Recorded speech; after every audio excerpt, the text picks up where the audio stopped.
Who knew I would make it this far? They hated, they never believed me. Yeah, I would never drop the ball. I know I make it look easy. Yeah, Mayweather with the defense. I don't care what a critic gotta say. I got them picking up the pieces. That to me, you really playing with your life. I'm about to come and run it all back. I'm the new era, about to snap back. You ain't fitting for it, cause you all cap like. Hold up, I shoot my shot, wait, hold up. I'm really about to run this go up. You know it's all net when it go up. Ain't got no other plans, you don't need to understand. Ay, we on overtime, you don't need to understand. Ay, you just show them how to do it when you don't know what to say. Tell me how you plan to win if you plan to play the same. Moving fast, already gone, yeah, but you bringing me back. Try to double cross me, dog, just let me relax. Stop assuming what we doing. Keep it moving, what we doing. Cause it can get big right. Cause it can get big right. Cause it can get big right. Hey, please don't play no games with me. I promise I'm too much. Hey, I can never let up even if you had enough. Hey, this ain't for the faint of heart. We always playing rough. I had enough, it ain't luck. I needed a vision, I needed ambition, I needed a mission to beat in submission with no intermission. I see the collision, the crash in the distance ain't coming off track, no. Now when they ask what's the motive, don't talk about the show them. They all about to see what I mean in the moment. I gotta keep going, I'm shaking the dice and they're keeping it rolling. They already know. Ain't got no other plans, you don't need to understand. Ay, we on overtime, you don't need to understand. Ay, you just show them how to do it when you don't know what to say. Tell me how you plan to win if you plan to play the same. Moving fast, already gone, yeah, but you bringing me back. Try to double cross me, dog, just let me relax. Stop assuming what we doing. Keep it moving, what we doing. Cause it can get big right. Cause it can get big right. Cause it can get big right.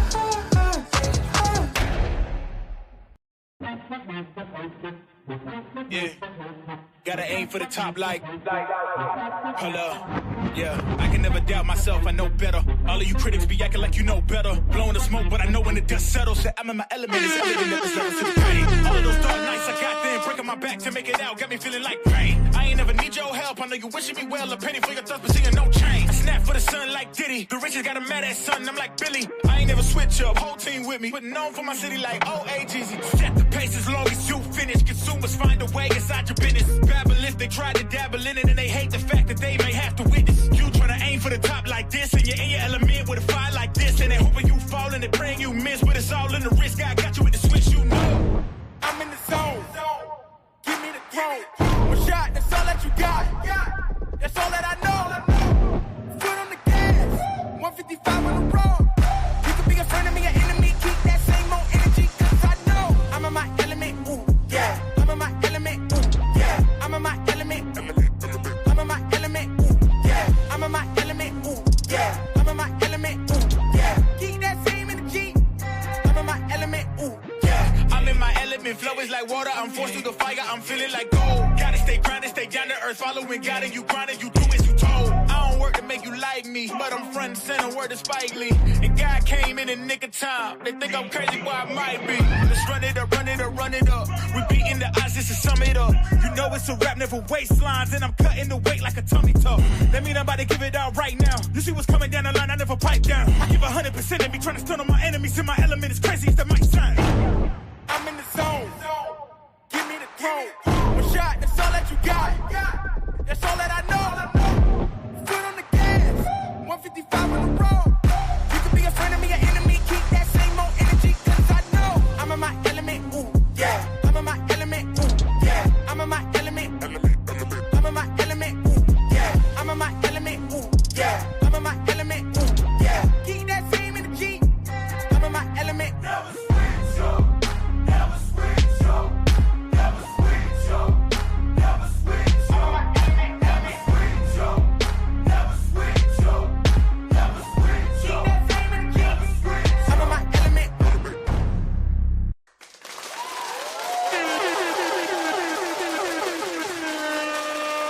Salute, ATP, what's good? Salute. One more game. Sunday fun day. Yeah. Salute to everybody in the building, man. What a night last night. What a watch party last night. We definitely had a great time. Shout out to everybody who popped up in the building. Shout out to all the new subscribers. We did great, by the way, guys, last night. Like 37,000 views or some number like that. Man, I appreciate everybody for supporting the grind and supporting what we're trying to do over here, man, who are finding something to walk away with after each and every one of these segments that we're putting together here on the show. Talking about all the latest and greatest news in boxing, of course, and covering as much boxing as we can. I think that's something that I would like to believe separates us from a lot of, the space, which is now we don't only talk about boxing, but we watch boxing together as a community. We break boxing down together as a community, and we got a great finger on the pulse of what's going on in the space, and we got a great finger on the pulse of the perspective or perception of the space from a fan's point of view, right? And I'm really proud of that. Really proud to be a part of this community, right? Not just the host of this show, but also a literal part of the community. I think that's awesome, man. So I appreciate all you guys. Thank you for all the new subscribers. Of course, as you're stepping into the building, take a moment to hit that like button ASAP. Get on that immediately. Hit the button for me so we can go ahead and get this in the right algorithm in front of the right people. And of course, subscribe.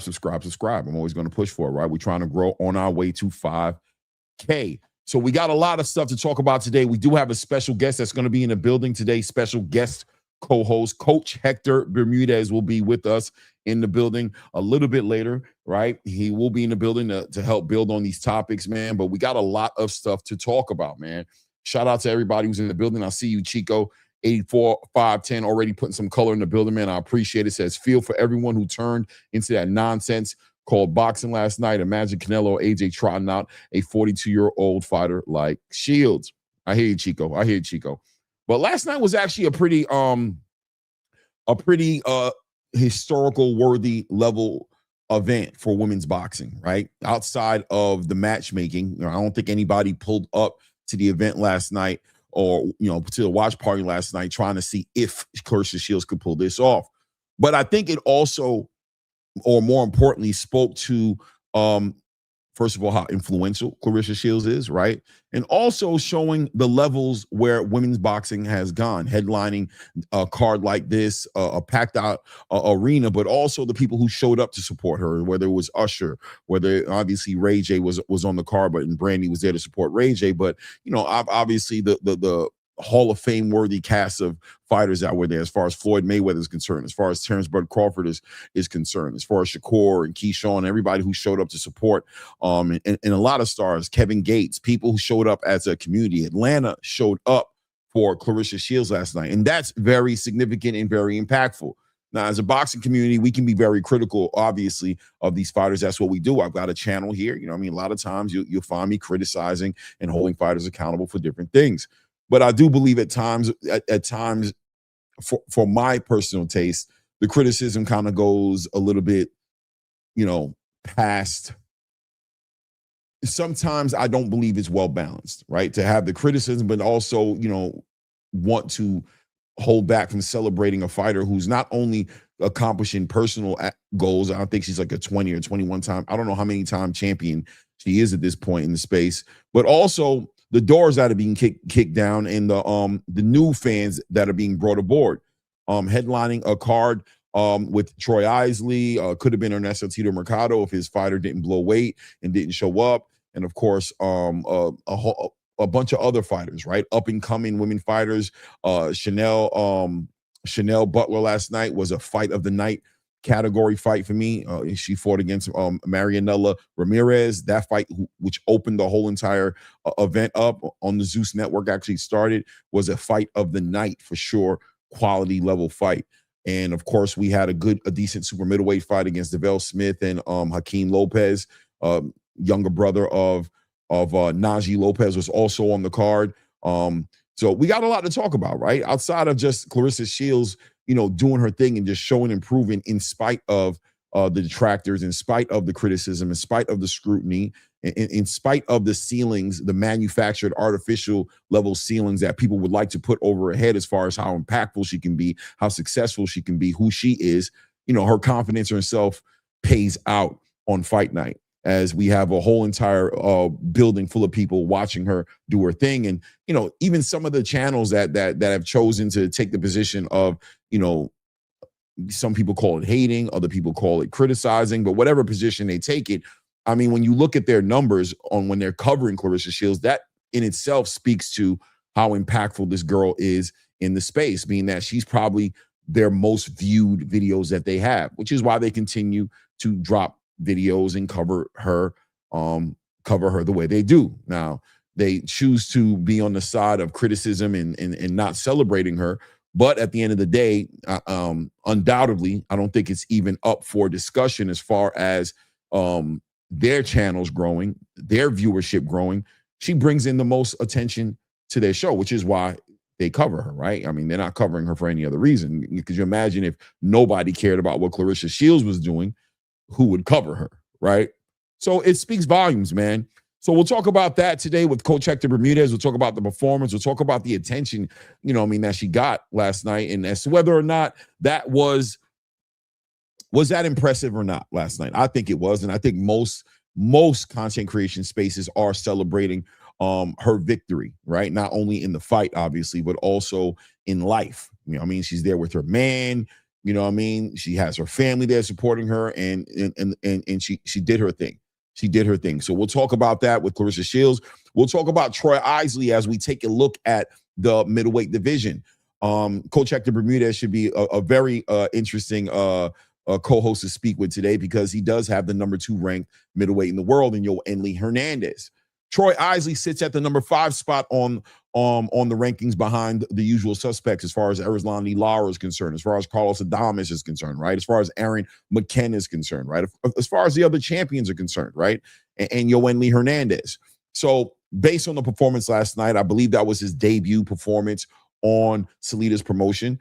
Where does Troy Isley go from here? I mean, he's already moved away from an opportunity to become a unified champion and fighting Janibek.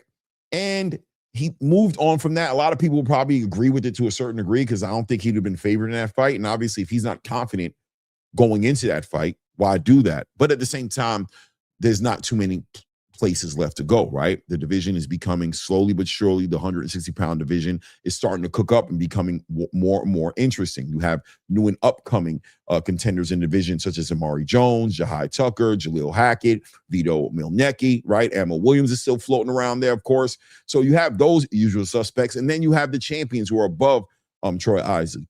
Arguably, Troy Isley is right there above all those guys I just mentioned, and right below the top level upper echelon middleweights. So where does Troy Isley go from here? What do we think about the performance? How do we think it went down? Was he flat? Was he exciting? Was he explosive? Is he must-see boxing?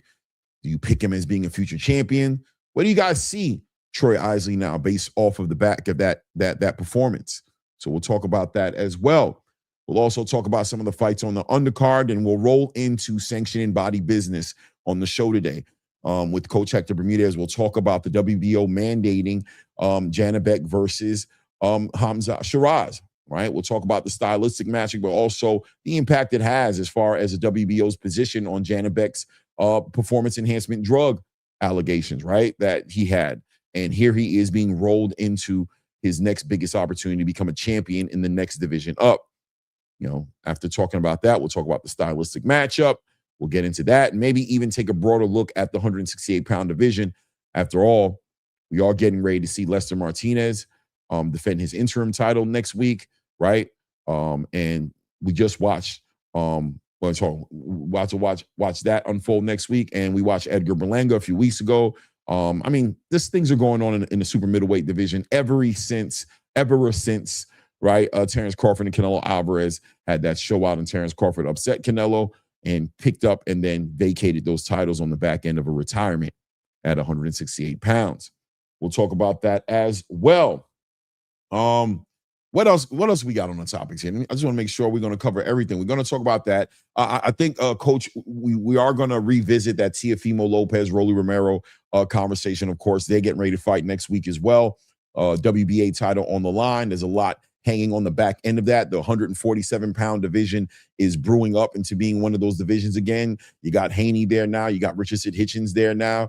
You got Rolly Romero, who's a champion there, Ryan Garcia, Teofimo Lopez. I mean, the division is starting to cook up. We just need to start seeing these guys mix it up. This fight next week between Rolly Romero and Teofimo Lopez may actually maybe be something that does move the needle in the division, right? Fighters like Jack Catterall should be hanging around closely, seeing what's going on there. I'm sure Ryan Garcia and Connor's moving on. We'll talk about that as well, by the way. But Ryan Garcia should be looking at the winner as well as Jack Catterall, and Devin Haney, of course, still in the conversation of trying to find an opponent. That conversation's been an interesting one to have as we've been covering this closely for the past couple of weeks on the back end of a Keyshawn Davis negotiation that went to shit. Well, now he's in the hunt looking for an opponent. Jack Catterall is supposed to be in that conversation, but Jack Catterall not waiting on anybody, right? Until he gets an official offer and intent to actually make a match happen. It seems like he's more focused on leveraging that mandatory position he has with the WBA. And he'll be there at the fight, obviously, between Rolly Romero and Teofimo Lopez. We'll talk about Rolly Romero and that functional versus dysfunctional relationship he has with his father and how that can impact a fighter going into a fight like what he has coming up next week. That will be good to look at as well.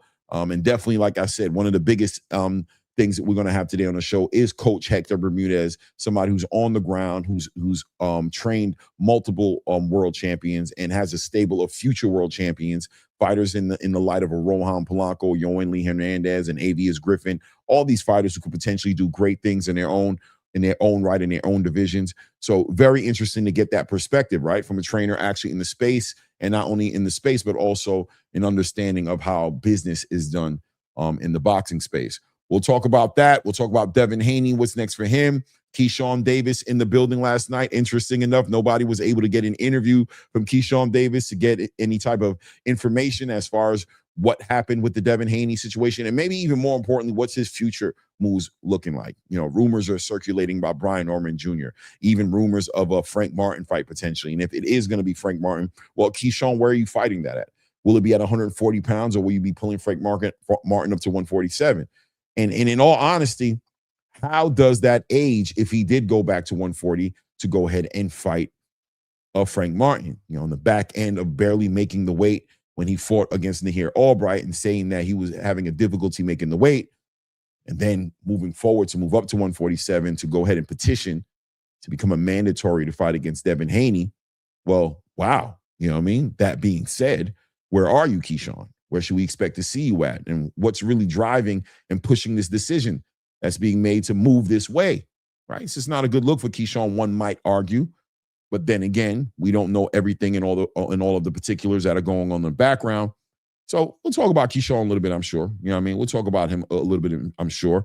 Wednesday night, earlier this week, we saw Tara Mawana putting in that work, future heavyweight champion. I don't know, right? A lot of energy being put behind him. Decent showing out in Australia. People seem to be very fond of him and are supporting him. But again, an opponent that I think most people agree is just not a litmus test worthy opponent. And at this point, are we looking to see Tara Mawana get in front of that type of an opponent? And watching how Eddie Hearn moves Tara Mawana. We'll talk about Tara Mawana, right? We'll talk about rumors of him potentially being on an Anthony Joshua Tyson Fury undercard, right? That's what the rumors are. So we'll talk about that and see how we feel about that as well. And one more topic I wanted to run by today that we'll be talking about, of course, is the announcement yesterday of a unification finally happening at 130 pounds. Well, I won't say finally happening, being that we did watch Emmanuel Navarrete unify against Sugar Nunes, pulling that IBF title off and becoming the only unified champion in the division, a fight that also got him into the pound-for-pound list conversation. O'Shaquie Foster coming off of a stellar performance against Raymond Ford. And let's be honest, guys, ever since that return to glory when he came back and rematched Robson Conceição to get back his WBC title at 130 pounds, O'Shaquie Foster has been on a great run, right? What a great run O'Shaquie Forster's been on. I mean, off the top of my head, he fought Robinson Conceição. He fought, what was it, Abraham Nova. He came back and he fought Stephen Fulton, right? Dominated Stephen Fulton. He came back after the Stephen Fulton fight and, won a very convincing decision over Raymond Ford. And he's been in conversations linked with pound for pound WBO lineal champion, 140-pound lineal and WBO champion Shakur Stevenson. And now he's linked with another pound-for-pound fighter in Emmanuel Navarrete for a unification at 130 pounds. I believe there should be a lineal title on the line for that fight as well, as I believe they are the number 1 and number 2 in the division. So he gets an opportunity to become pound-for-pound. He gets an opportunity to become unified, and he gets an opportunity to become a lineal champion.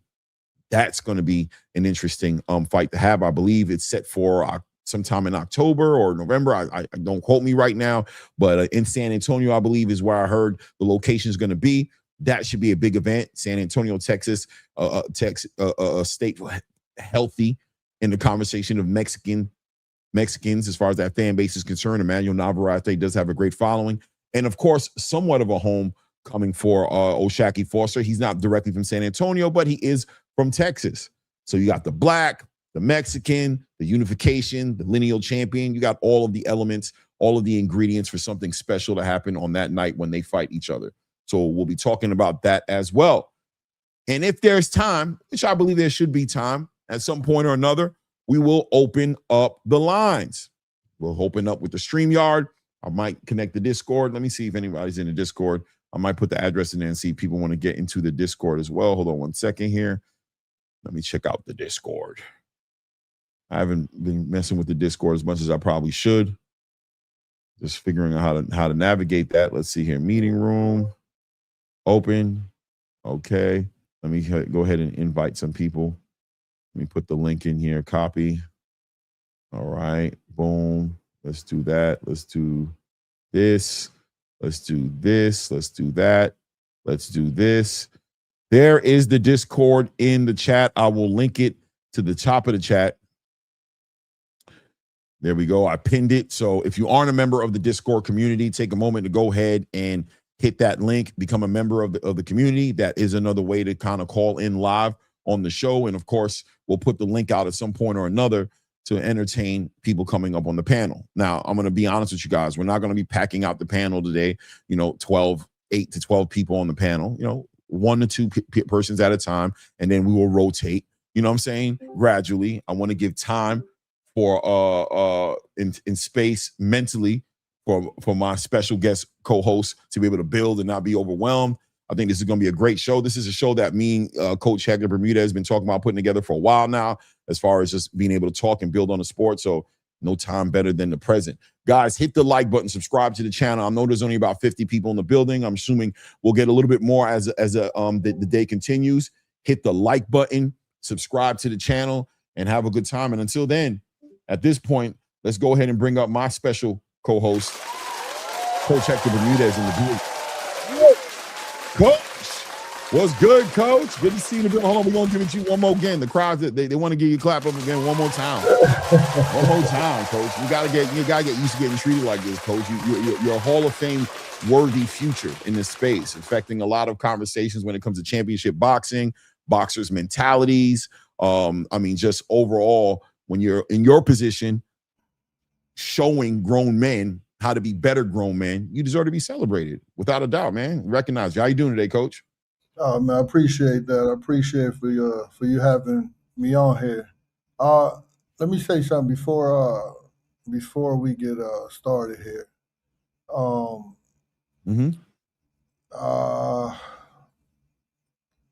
want to send love and respect to the family of Pritchard Colon.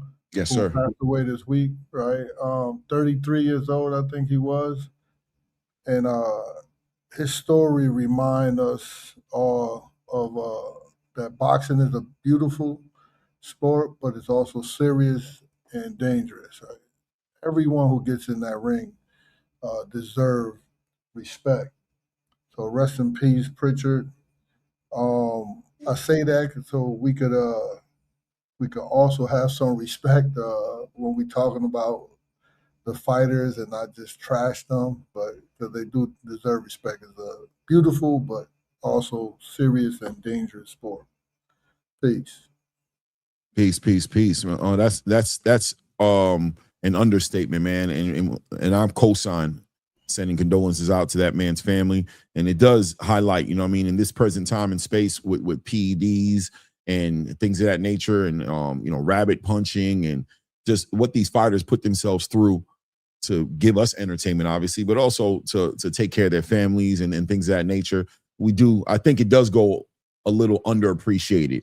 You know what I mean? And if you keep that kind of thought in mind, then I think it's way easier to give grace to a lot of these fighters for when they're taking the considerations into negotiations and what they want, what they think they're worth, and when we're trying to say they're not worth this and they're worth this. Man, beauty's in the eye of the beholder. From the perspective of the fighter who's considering being in a fight with somebody who has no problem taking their life, it's kind of hard to argue with them about what they think they're worth. You know what I'm saying? And trying to convince them to put their life on the line for cheaper than what they believe they should be getting. You know what I mean? So grace, right? Got to have grace, man. Rest in peace, Pritchard Colon. Where you at right now, Coach? You don't look like you're not in the gym today. Where you at? I'm finishing up. I decided to come out to Vegas to finish up the camps. 2 fighters fighting in next weekend. One on Friday, one on Saturday. As you know, Avius Griffin fighting under the Amanda Serrano card on TikTok, and then we have Yoenis Hernandez. Actually, I look forward to that fight. It's going to be a good fight. The opponent is training hard. He's very confident, and he's coming to fight. Right. So Yoenli, is he fighting this weekend coming up as well? Is he fighting? On Saturday. So Avius fights on Friday in, I don't know how to pronounce it, Pichinga, something like that, California. Right. Is that on the T.O. Rolly card or the Pro Box card? That's Amanda Serrano card. Wait, Yoenli? Oh, Yoenli's a co-main event on T.O. card. Exactly. That's what I was saying. He's going to be co-headlining on there. How's it looking for Yoenli Hernandez? So right now he's number 2 in the middleweight division conversation.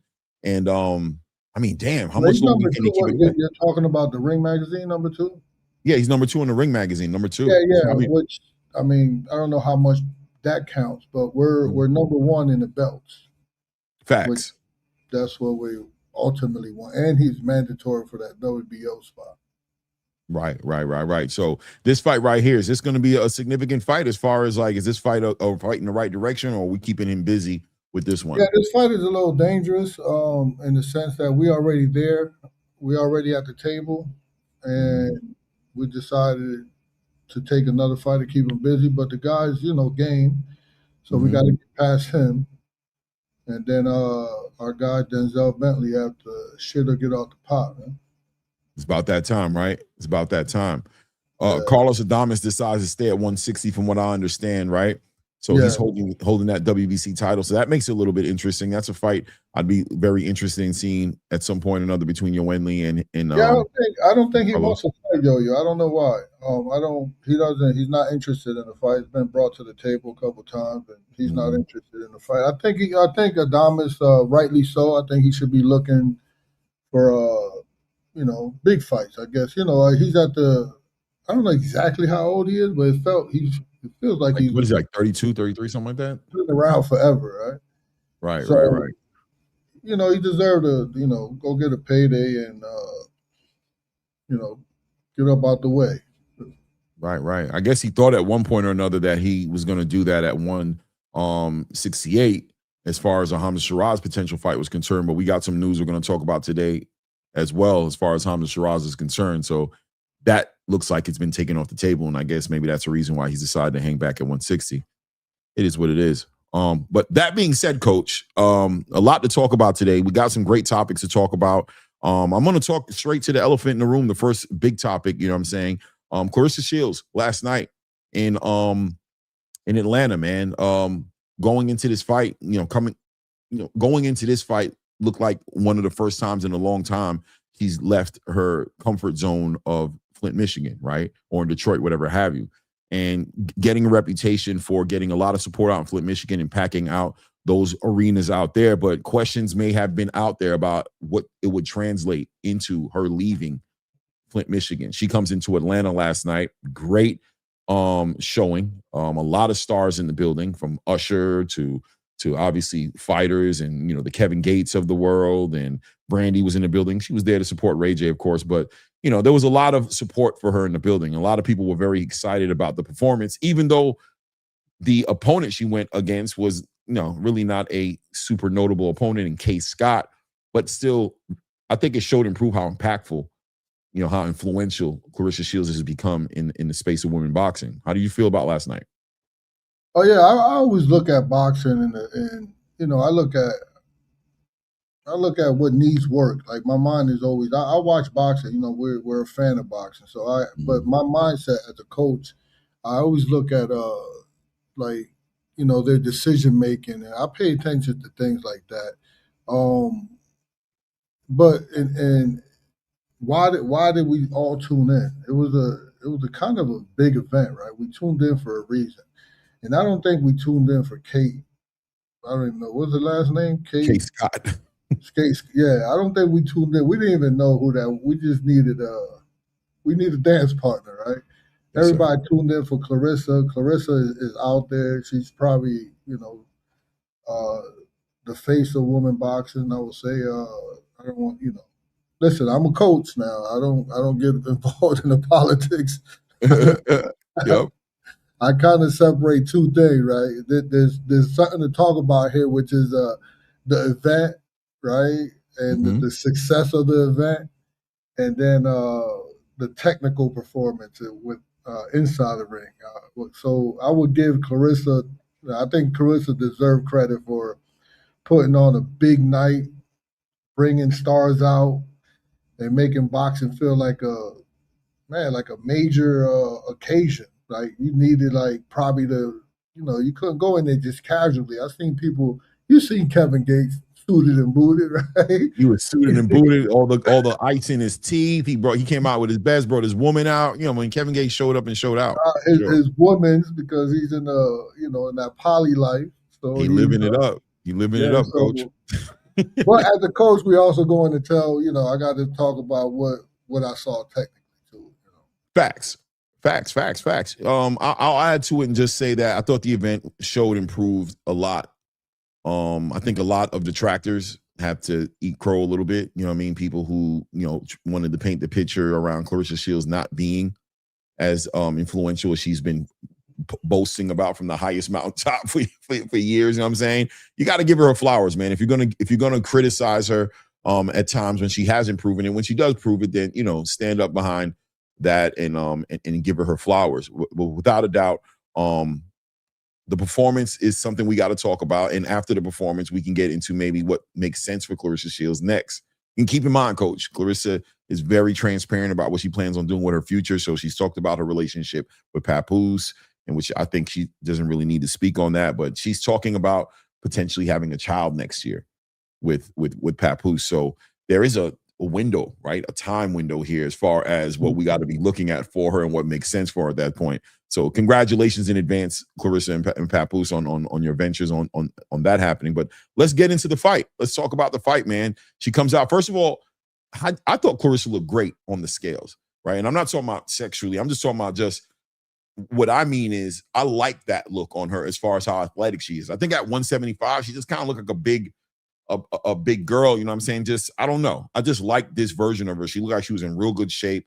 I was excited for the fight on the back end of that weigh-in. But going into the fight, Coach, let's talk about it. What do you think about the fight? Yeah, I also think, I have to say that too. A lot of people always, boxing is male dominated. So a lot of people always looking at how she looks and her body and how she's pretty or ugly. And, I don't know. Sometimes, I'm old enough to look at her like she's too young to even for me to be look upon like that. So I see what she's trying to do. she's trying to get, she did the whole fashion thing, which is awesome. It's theater, right? It's theater, so I like it, but hurry up and get it out the way, But right. but Claressa, she did what a champion do, right? She got the stoppage, she got the win. She helped make it feel like a major night. I seen it from the lead up to the fight. She talked her shit. She talked, and she got people involved. But she got the WBA and WBC 2 for 1. Yeah, right? either WBA or the WBO, but definitely the WBC. I think it might have been the WBA, WBC though. Yeah. So she never get knockouts, right? Well, she had 3 knockouts going into the fight. Into the fight 3, right? Right. And not only she put on the show, the great event, and she get the stoppage. Now she really get to talk her shit, right? I love it. I like it. Let her do her, right? Let her do her, whether you like her or not. I mean, we're here talking about it, right? Yes, sir. Yeah, but I thought the technical part, I thought she was a little too anxious. She came out with a disposition of being calm, but she's kind of sloppy when she punches. I don't know why she can't. I don't know why someone couldn't fix that. But how long? Offhand, do you know how long she been a professional? Man, nah. How long has she been a professional? It's got to be about. I mean, are we going on 10 years? About 10 years? Let me see here. Let's not even assume she's been. Has it been 10? Yeah, well, she's been long enough where she's able to. I feel that when she punches, I think she should be more composed. 10 years on the dot, Coach. Her first professional fight was in November of 2016. So she in November it'll be 10 solid years. And I know people get caught up in the stoppage, which and think that she looked great stopping her, but no, technically sound, she didn't really do that good. She was sloppy. She was a little too anxious to get the finish, especially against an opponent who is like upright, like reminds me of like Frankenstein, right? Just right. And the opponent was slow, and I think someone and no power. She was like 40-something years old, 42, right? She couldn't move at all, but I mean, her hand speed is awesome, right? And her distance at reading punches is good, because you can see like sometimes she didn't even move when the girl was punching at her because she knows she came up short. But when she go, and the funny thing is when she goes to punch, she's always coming up short herself. Yes, I was calling that last night, saying she's out of range a lot when she's throwing her shots. She's very sloppy. She's very sloppy, and Claressa might be. If I don't know, but I go on. I'll say this: I don't know the stats, but for punches missed, she misses a lot of punches. I think she slaps her shots too a lot, man. She slaps when she gets into that frenzy. Yeah. I don't know if you would call it slapping, but from my perspective, it kind of looks like she slaps a lot when she gets into that I don't want to say windmilling, but when she gets to hooking, right? When she gets into those fire those shootouts with these opponents, it gets to turn into like slapping, like it's not controlled, and she's not turning over those shots. So it's just like hard for her to get that power, right? To get the effect she wants. By the fifth year, she should already be, she would want to create like cleaner lanes, like, how she jabs to the chest. Her jab is good, but I'm sorry to say, like, her punches is a bit sloppy. Yeah, so, I wouldn't apologize for that, Coach. I didn't like the technique. I didn't like the technique at all. But she got the job done. She did get the job done against an opponent that she should have. 42. 6 fights. Right, 7 I think it was, or 6, 7 fights. I don't know what it was. Fast track for sure. I mean, what do you think about that though? As far as we give her all the respect and give her flowers, but is it just bad luck? Is it just the weight class?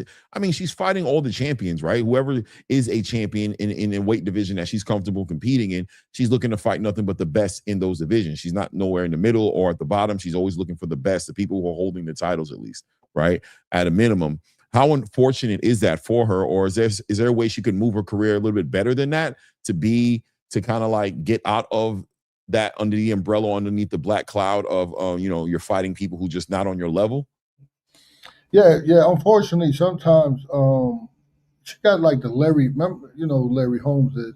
Mhm. Larry Holmes was very, very dominant, but he didn't have the dance partner that Muhammad Ali had. So Muhammad Ali is considered the greatest of all time because why? He had the dance partners, right? So Right. he was fortunate to have the George Foreman, the Ken Norton, the Joe Fraziers, and so he was able to rise above them.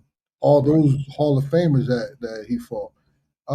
Larry Holmes didn't. So then now we're looking at Larry Holmes like, yeah, he was good, great. We don't know, right? The same with Claressa. Claressa don't have the dance partners, but she just have to do exactly what she's doing now. Keep beating the champion, and I don't know. I think she could work. I don't know why. I really don't know why. Because usually you fix like by the fifth year of you being pro, no matter if you was a great amateur like she was, 2-time gold medalist, she should fix that. She should. What she wanted to do yesterday was, and what she did was when she settled down and she was throwing like one shot at a time, good rotation, strong. Yeah, she concentrate more on that. I think she's strong enough to knock these girls out. She should have more knockouts, but she's slapping a lot. And she's throwing punches and bunches on the inside, and it looks, she don't know how to settle down on the inside, sort of like Troy Isley. Right? These dudes are great Olympians, but I don't know. When they turn pro, they just become, really good amateurs in the pros. Very athletic, very good at timing, very good at everything else, but positioning themselves to throw power shots and to be comfortable on the inside. Yeah. I like that. We're definitely going to talk about Troy Isley a little bit later. But yeah, man, I agree with you, man. Claressa just kind of, I was calling last night. As I was commenting on it, on commentating on the fight, that the fact that she gets kind of sloppy. I was saying that she slaps those shots. She starts slapping and going back and forth. And honestly, to tell you the truth, coach, it starts looking like a girl fight. You know what I'm trying to say? Like almost like a girl. You ever see like girls fight out in the streets? That's how it kind of looks, right? They're just wilding, almost windmilling on each other, and just I don't know. She's not able to shake that. And I agree with you. I think 10 years into her career, that's something that I would have thought would be something that she could work on, or the people who train her could work on. And definitely from your eyes as a trainer, I think that's something that you've seen for a while now. And you're probably wondering, that's why you said it. Like, damn, why haven't we worked on this yet? Who's watching her? 10 years is a long time, right? But I'm telling you, by the fifth year, she should have already got rid of that slapping. And, if you look at Sugar Ray Leonard, by the time he was in his third, fourth year as a pro, he was really, really, had a real pro style, sitting down and relax in the pocket. Right. And she was trying with the shoulder roll, which that thing was broke. Don't do that. Learn it. I don't know because Floyd was in the crowd, right? Yeah. Right. But, her trying the shoulder roll was, no, girl. First it comes, you get it taught, you drill it where it comes natural. It wasn't natural to her. It was she definitely tried. She tried to do the shoulder. I saw all those things. Yeah, I definitely saw the shoulder roll. And I think she had an opponent to do it with. She has an opponent where she could just try things. Right. That's what I was going to say. I think she just had I think it was who was in front of her, and she just took that opportunity to kind of work on things that she want to do, things she's probably, wanted to do. You know what I'm saying? But wasn't able to. And a lot of, listen, man, a big crowd wanting to perform, and she obviously wanted that stoppage, I think, and I wanted to see her get that stoppage as well. I thought that was necessary to a degree for her, right? Just a victory wasn't going to be enough at this point. With only 3 stoppages, we're talking about face of women's boxing conversations, you know what I'm saying? All that big talk we're talking about, and, I think the stoppages after a while do start to make a difference. All right, so that being said, though, fine, right? The performance was what it was. She's talking about, making a family sometime next year, probably towards the end or middle of next year. Who knows what her and Pap have planned. As far as fights on the horizon that makes sense for Claressa Shields at this point, She's a multiple weight class, a multiple time undisputed, multiple time lineal, multiple time everything. I don't think there's nothing left for her to prove so much, but at this point, looking for signature big fights on the horizon. If she wants to become undisputed, if that's something she wants to do and pick up a lineal title, there's a young lady out there by the name of Tammara Thibeault, nicknamed Tam.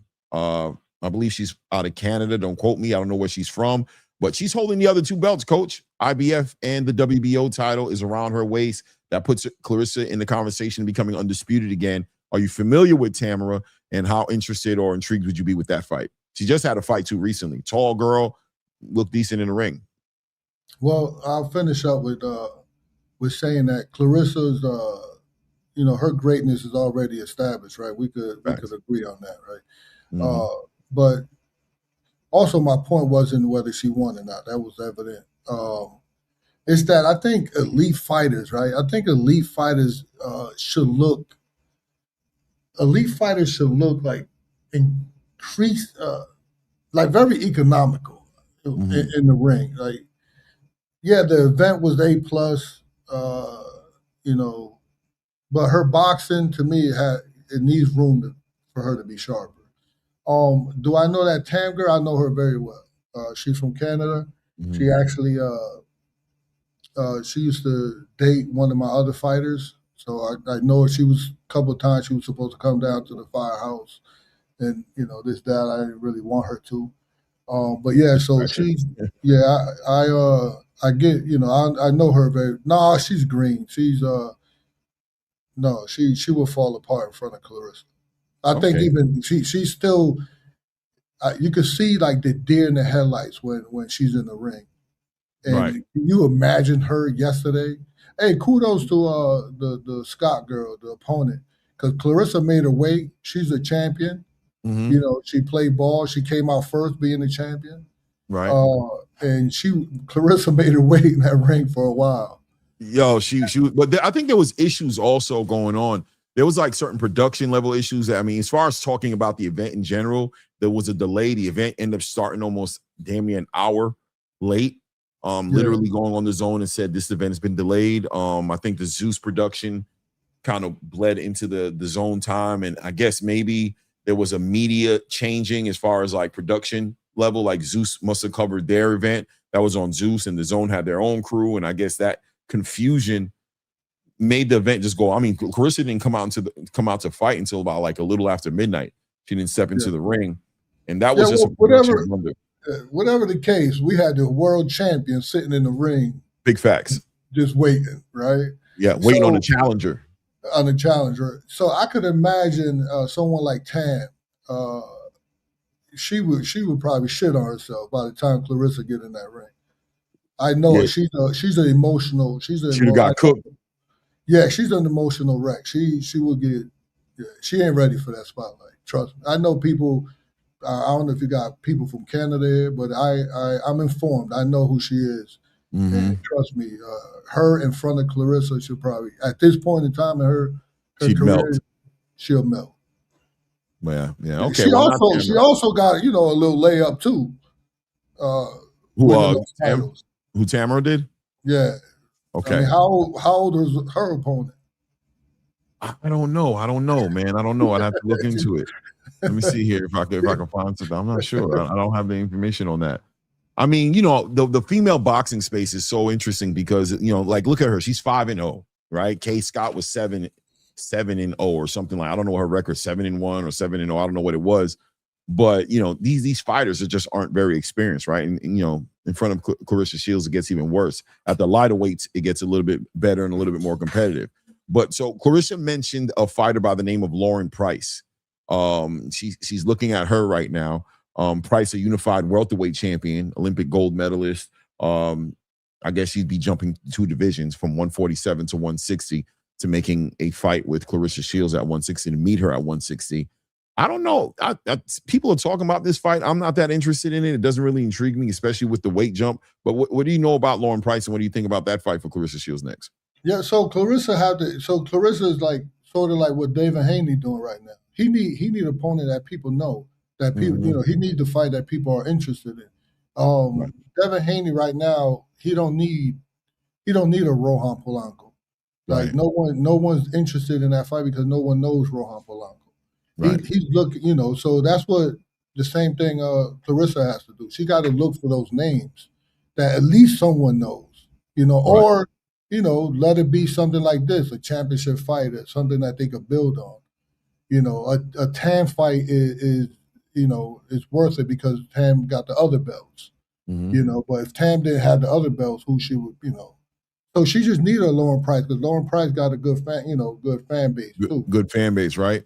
Yeah, so she needs fights like that, What's the other girl, the white girl, Myers? Well, that's it. That's the next fight that I was going to pull up is we got Michaela Mayer and Chantel Cameron getting ready to show out on August 29th. That's going to be I believe it's going to be, is it a unification or is it a defense? I think it's a title defense. I believe Mayer brings in 3 of the belts. The WBA, WBC, WBO title will be on the line, 154 pounds. That's 6 pounds away from the 160-pound division. And Michaela's built up a nice reputation and following as well. You think that winner, either one of them, to be honest with you, Michaela Mayer or Chantel Cameron, could be a good opponent for Claressa Shields to make a big fight? A good opponent in the sense that it's a good name, but they'll get washed up too. You don't think Michaela will put up a little bit of a struggle though? Put up a good fight, a little fight with Claressa? Take advantage of some of those openings, some of that sloppy energy you were talking about that Claressa brings.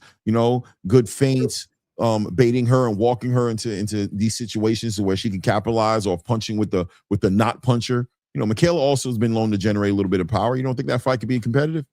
A short answer, no. That was easy. But I'm sure you could dive a little deeper into it. But yeah. Because remember Michaela don't have the hand speed. And remember what the Baumgartner girl, remember what she did to her. Right. And she's not better now than she was when she fought Baumgartner. Mm-hmm. And her hand speed, and sometimes we get caught up in the hype. We get caught up in what the media have to say. And sometimes when they do their job, the promoters do a good job. So we get sidetracked of what she really is as a fighter, and get caught up in now she's a champion and she moved up, and now she got a different trainer now, and now this is a whole different fighter. This is the Miguel Cotto effect. Every time he lost, he got a new trainer. And the Puerto Ricans that was behind him, the fans were like, oh, shit, he's with Pedro Diaz now. He's the Cuban, he's the scientist, and then he loses. Oh, shit, he's with Freddie Roach now. Now we got a real, no, he's the same Cotto. You put in someone with, lesser talent, he beats them, and the fan gets behind him. So we get caught up in things like that. The same thing with Mayer. No, I think Claressa runs right through her. I think they're friends, and I think it'll be a good payday for Michaela. For Michaela, it does seem like the out of the choices, it seems like the Michaela Mayer fight, assuming that she gets through Chantel Cameron, would be the fight that most people will probably be interested in. And of course, there's the outlier who I don't know if she's earned the right to be in the ring with her, but they did have a bit of a story, a little bit of a buildup. There is this Shadasia Green conversation, right? Shadasia Green was a fighter that a lot of people thought they wanted to see in there with Claressa, but we saw in her last performance. So happy that she got well. Another example of how you don't play boxing. She started to deal with some brain bleeding and things of that nature. But from what I understand, she's okay, back at it, and looking forward to getting back in the ring at some point or another. But that is a fight with a certain storyline behind it. Does that fight hold any weight for you? Shadasia Green versus Claressa Shields? I don't think Shadasia should fight at all. Right. Even if she's okay. So, remember, I just seen Zab Judah on an interview with Andre Ward. Right. And he said it was like 30 days afterwards that he still had some and he seemed to be fine. And then all of a sudden it wasn't. No, I think the other day she did a good job commentating. Mm-hmm. Try that. MVP should look out for her. Mm-hmm. She was an MVP fighter. Mm-hmm. And, she'd probably be a commentator on TikTok. I think that, no, I don't think she should fight. Whenever you have a skill like, something like that, it's not worth it. Right. Right. I agree with you. So I know we'll see what she does. Michaela Mayer, Cameron, Chantel Cameron is probably what I'd have my eye on, just see how that fight goes. That'll be in 2 weeks, in August 29th is when they'll be fighting. So, I'll be looking at that one. I think Clarissa's probably going to go to Aruba or something at this point with Pap and, work on their relationship and continue doing their thing. It is what it is, right? But on that undercard, somebody who you might have your eye on, being that he is in the division with one of your fighters, in Yoeli Hernandez, we saw Troy Isley co-headline this card. Troy Isley, who did Troy Isley fight against again? What was his guy's name? Hicks? Joseph Hicks. Right. Joseph Hicks, man. These Which guys is a good fighter himself. Yeah.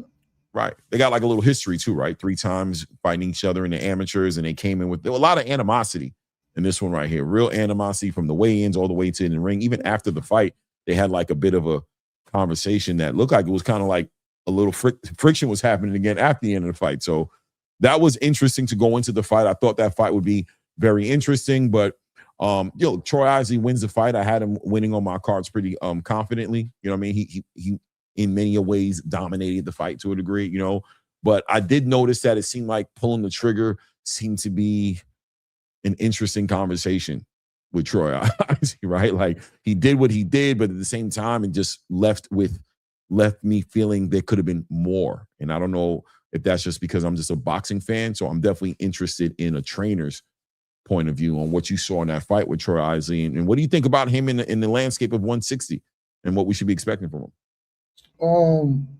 I think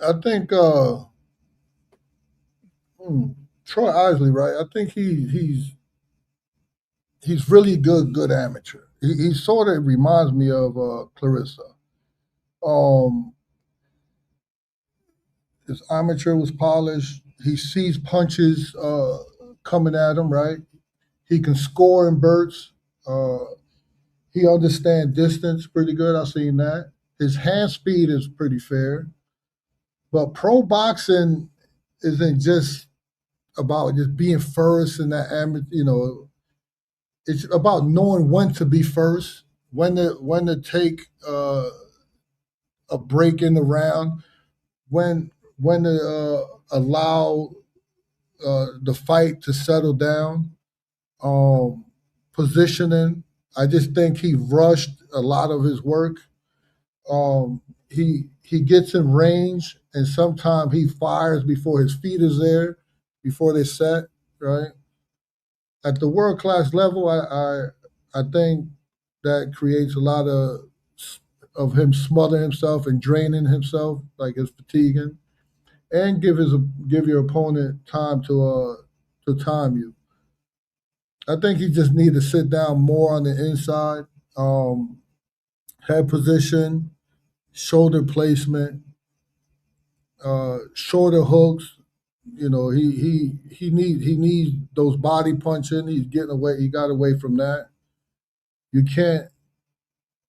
Every time his engagement, he always reset in long range, even when the opponent is longer than him.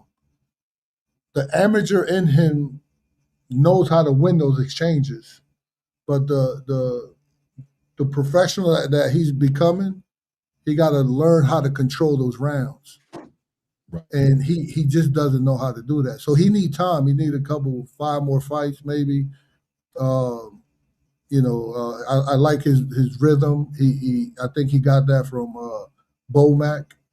I don't think he's with Bomac. I didn't see Bo. I don't think he's with Bomac anymore. I'm not sure about that. Crawford was there, but I don't know. So I like his rhythm, but he starts from too far out. His feet's not there, so the shots will be like Claressa slapping, and then he does his work, and then he runs back out to long distance to start his rhythm again. He's definitely not ready for yo-yo. Yeah. And I know you're Is there championships belt? There championship belts in Troy Isley's future? I mean, we can't predict the future, right? So anything can happen. But I mean, listen, if last night's performance were to be the litmus test, right? If that were to be the only information you'd have, is that fight as far as a litmus test? How bright is the future? What championship level, conversation for Troy Isley? How optimistic are we about, and who would he be against, and who could he beat at this point? Does he beat Erislandy Lara? Does he beat Carlos Adames? Does he beat Aaron McKenna? Like, who does he beat to become a champion, or any of the opponents under these guys, as far as Amari Jones is concerned, as far as Vito Milnecki is concerned, as far as Amo Williams is concerned, and obviously Yoanny Hernandez undoubtedly is in that conversation. But I mean, all these up and coming Jahai Tuckers and all these guys, Yuri Cedeno, how does Troy Isley stack up to these guys? What do you think about his future? I think if you told me Troy Isley was 5-0 with the performance he had last night, I would definitely say he's a future. Depending how old, he's not in his 30s, right? No, I think he's like 27. I think he's like the same age as Devin and Shakur and all them. I think he's in that same class, right? He came out with these guys. Yeah, so if he was 5-0, I would say, he's the future. He's definitely but he's already, I don't know how many fights he got in. Does he have more than 15? I'm pretty sure he does. Matter of fact, as you're talking, I'm actually pulling it up right now. But I'm pretty sure he's definitely up there in fights. Yeah, he's definitely continuing the conversation. Yeah, it depends on that, because then he'll have more of a learning curve instead of him just being established at this point of, what we saw is who he is. He's 17-0. He's 17-0, 6 knockouts. And how old is he? He's 27 years old. No, he with the right people, if he's with Bo Mack and them, with the right people, just give him some time. Man, being a champion isn't about who's the best in the division. Mm-hmm. We have to think about that. Can he be a champion? Yeah, the right circumstances present themselves. Yeah, there's a lot of people. Hey, Broly is a 3-time, three weight division world champion with the skill set that we see. Yes, sir. Right? And he's getting better now under Salas, right? He's getting better now. But remember, he won the first belt, a world title. Right? I forgot who that guy was, and then what wasn't that the old guy? Yeah, Barroso, Ishmael Barroso. So I say that to say that you don't have to be the best in the division to grab. There's 4 belts out there, right? So yeah, he could be a world champion, under the right circumstances. Well, so then we have to, forget all that. We will have to say, can he be the best in the division? No, he needs more work. He's 27. If he's willing to learn, I love how he sees punches. Right, he's get out the way of them. I just don't like how impatient he is, which it reminds me of that's what the amateur system teaches you. You got to go, make your move, because you only got 3 rounds. You lose 2, you're done. Right, so. I think he should settle down a little bit and just hone his craft. He's having issues with promoters. I don't know what that's about. I thought Top Rank was doing good with him when they gave him the other kid that was undefeated. It was a good fight. He won that fight. Yeah. So so who's the champion at middleweight right now? We have Adames. He's not beating him right now. Right, WBC champion. We have WBC champion in Carlos Adames. We have a IBF champion just crowned recently in Aaron McKenna. That'd be a tough. McKenna be a tough fight, but he might could. I don't know. That's a winnable fight for him. Maybe, right. But so who? Oh, we got Bentley. I think. And then we have Denzel Bentley at WBO. So think about it right now. If Bentley was to say, "Hey, fuck it, let me fight Troy Isley will be a world champion tomorrow." Yeah, I think I would pick. I think I would pick Troy Isley against Denzel Bentley.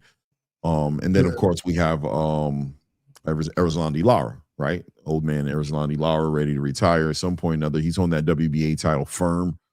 You know what I'm saying, over there at the PBC. Is that a fight that Troy Isley could win? Man, that boy old, man. We don't know, like so the Lara that fought last, I think anybody could beat him. But Lara is he's so experienced in boxing that he will look bad like that, and then he'll really train and focus on winning the fight.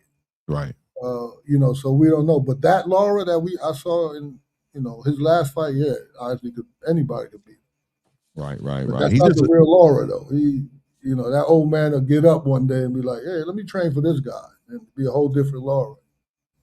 Yeah, he's getting older, not younger, that's for sure. A fighter that I used to believe was kind of athletic, slick, and he's kind of lost that. He's decided to sit on his punches a lot more. He's a little more flat-footed and trying to generate that power. But he does bring that experience, man. I don't know who would beat Lara. I think somebody is there to beat Lara for sure. I don't think he's to say he's unbeatable is a joke, but he's crafty. He knows how to keep his jewelry. You know what I'm saying? He's not there to just be mugged in the alley and take his belt off him. You know what I'm saying? He's very aware of that. I mean, we'll see what Troy does. The performance was, for me, it was okay. I thought that the opponent that he had in front of him, and Joseph Hicks, was just not, I thought his hands was in his pockets. I thought he was very, I think he was kind of caught up on the intensity of Troy Isley. Those first couple of rounds, Troy Isley was very intense, really letting his hands go, look like he really was hunting for a knockout, and he had a lot of bad intentions on those shots, and I thought that kind of froze Joseph Hicks a little bit, and he became like real, stuck behind that jab and counterpunching and trying to, pull with his shots, and he was pulling a lot because he was very much concerned about what was coming back. You know what I'm saying? Is what I could tell. The fight came and it went. It is what it is.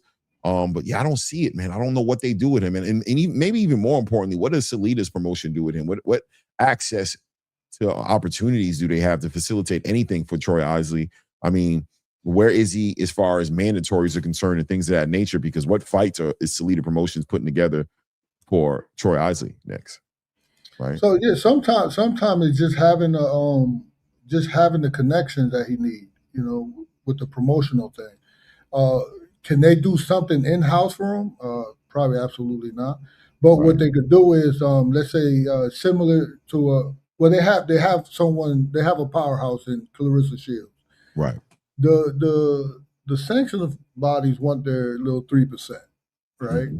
So so he has contact with them. So as he talking about Claressa Shields, he could smooth them over and be like, hey, I got Troy Isley. Can you move him up in the rankings? And then get to that mandatory spot. That's one. Or, he has a connection to the phone numbers of all the other promoters, and he could sell off half of the percentage of. They say, listen, I'll get my guy against Lara, and if my guy beats Lara, you can have, we could go 50-50 on the promotional, So, you have to entice the other promoters to want to work with you, because he has no one in house. You don't have a champion. You don't have no one in house that he could really put him up against. So he would have to find opponents just like this to just keep maneuver him up the rankings to maybe get the mandatory spot to force a world title fight, or try to make a deal with the other promoters. Yeah, it's going to be interesting to see how that move. How that now, ends up if they don't want to do any of that or share the promotional responsibilities, then that's when you see a fighter sit down for a while until he get, so we could see him like either fight these fights that he'll be dissatisfied with because he's not going to make the money, and he's getting older, so he'll probably, I don't know why he decided to go with Salidas, because Salidas don't have any 160 like that. But I remember seeing him at a Box Lab promotion, and I was wondering, like, I saw him there by himself, and I asked, like, what is Troy Isley doing here? And there was like, oh, he had a meeting with Box Lab, and he's looking for a promotion. So then he decided with Salidas. Yeah. I mean, same thing even with Ernesto Mercado. I just wondered what the Salida Promotions, coming from Matchroom with Eddie Hearn, who I think is one of the top promoters right now in the traditional space of boxing. I thought that was definitely a downgrade to go to Salida's Promotions. I don't know what I got to assume that there was a great signing bonus, you know what I'm saying? Something that was, financially, something real lucrative for either one of these fighters. But, unfortunately, Tito Mercado didn't get to make his debut last night on the card. Both the fighters he had lined up to go, and I believe Hilly, both of them couldn't make weight, right? To go blew the weight by 10 pounds, and Hilly was outside of weight by like 6 pounds. He was like 146. So I don't know, man. These signings that they made to Salida's promotions. I'll be watching that, but I'm not very excited and optimistic about what I'm seeing so far, right? I'm super excited to see something better in the future. Please change my mind, because I like both those fighters and I want to see them do. Yeah, he's not really. I mean, yesterday was pretty decent fight, right? It wasn't, it wasn't boring to me. We talking about Troy? Yeah, but in the past, he's been, he's been lackluster, where promotional companies like, So no, it wasn't a horrible fight. It wasn't a horrible fight at all, but it just was a fight that, when it came to that conversation of Troy Isley, you go into a fight with things that you want to see, questions you want answered. You want to kind of like get to a point. I think with Troy Isley, I've been trying to find the answer to and maybe I found the answer and I just don't want the answer, right? But I've been trying to find the answer of like, who is Troy Isley? You know what I'm saying? Who is he and what does he look like in a landscape at 160? And maybe we got the answer last night. Maybe we just need to be more honest and, of what we're looking at. I mean, I can't blame it on the opponent. Listen, man, I think that opponent was there. I think the intimidation factor was there. You had experience with him. You was in the ring with him 3 different times in the amateurs. You know who this guy is. So, yeah, I expected more from Troy Isley. I didn't see what I wanted to see. And then when I start thinking about the landscape around him building up, with Jaleel just having a decent performance against Derevchenko, with Jahai Tucker having a great performance against Yuri Cedeno, obviously Vito Mielnicki be fighting Emma Williams in the coming weeks. I'm expecting to see a great performance out of both those guys, right? And you just go, Maury Jones, just looking like a terror right now in the division, and then all the champions out of there, including Yoenli Hernandez, obviously, who's always been the boogeyman. In the division, is seemingly. I don't see where Troy Isley stacks up in that type of a conversation. When I'm talking about 160, I'm having a hard time putting him, in that conversation. I thought I would be able to do that after last night. I was hoping to be able to do that, after last night. Yeah, well, I would say this, I got a couple. I have a couple fighters that I was looking for promoters for, and someone mentioned, "Hey, what's up with Salida?" And right. And I'm like, I don't know, but they said to me, they was like, "Listen, it's not how it used to be." Right? Salida always had problems with fighters, and everybody wanted to leave him.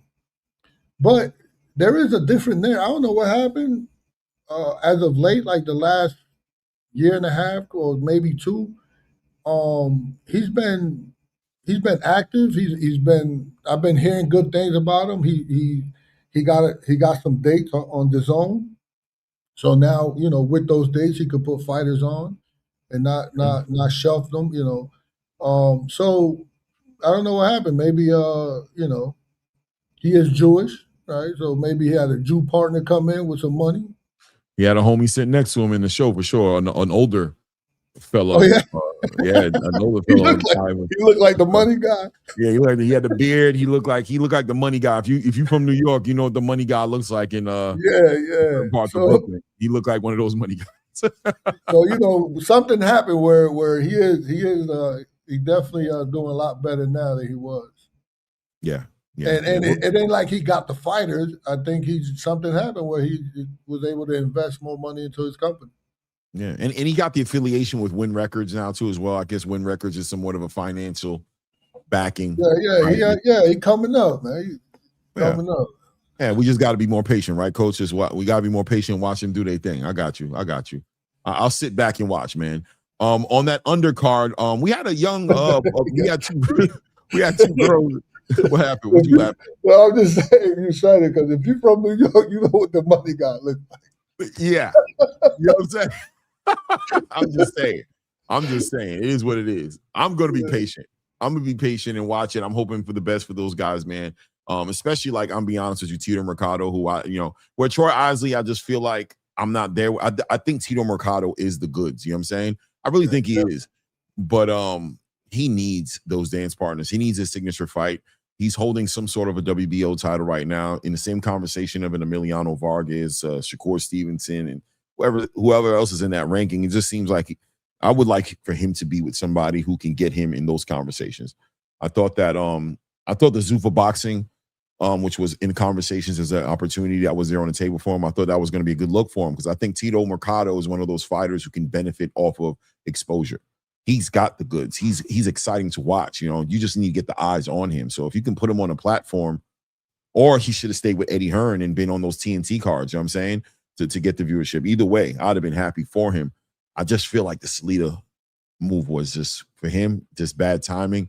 I don't think he benefits as much as he could versus being in these other platforms where he can get 800,000+ viewers, 1 million+ viewers watching him, and you know the excitement of watching Tito Mercado do what he do, which is stop opponents. I think is like a bag of piff, right? It sells itself. You just got to pop it open, right? Just pop it open. Kind of just does what it does. The Tito Mercado is definitely the goods. He has some speed with him. He has a lot of power. So that's what you look in the pros. Like, he's always going to be in a fight. Whether he's getting beat, he could definitely, and he has all the confidence in his power. But beyond that, like, all the good fighters, that doesn't, just because you're a good fighter in the ring doesn't mean that you're going to be a world champion. There's always something. And when you see like the trajectory of a young fighter like that, always going this way and that way and having problems getting in the ring, with my experience, there's something outside of boxing going on. And there's a rumor out there on him. And I heard it from quite a few people that his father is hard to deal with. It's his father, so he's protecting his son, right? Nothing wrong with that. But I heard it quite a few times, and so many times that I feel okay just saying it. If I heard it once, then I'll, right.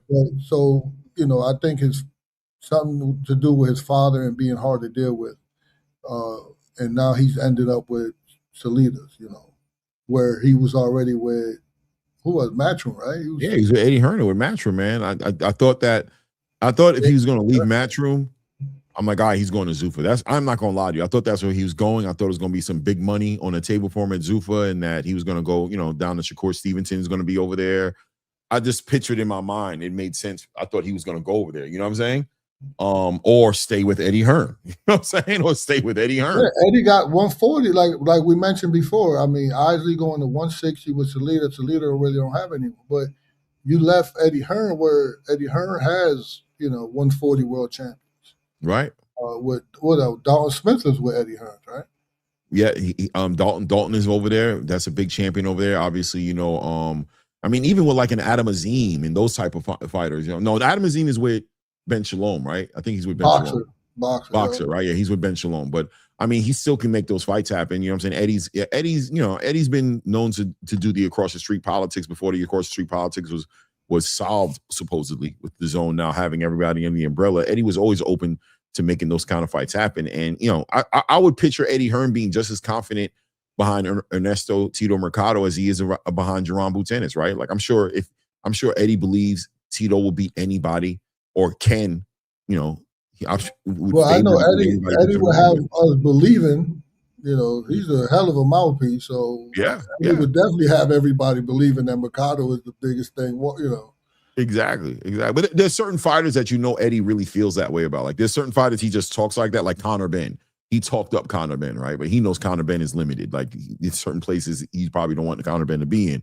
But with like Jaron Ennis, I'm very confident that he believes Jaron Ennis beats anybody's ass who he gets in the ring with. Even if he would go against Sebastian Fundora, Eddie would be confident about that. And I think Tito Mercado may be a fighter who can get that kind of confidence from Eddie Hearn. So there'd be no management getting in the way of Tito Mercado being great as far as that conversation is concerned.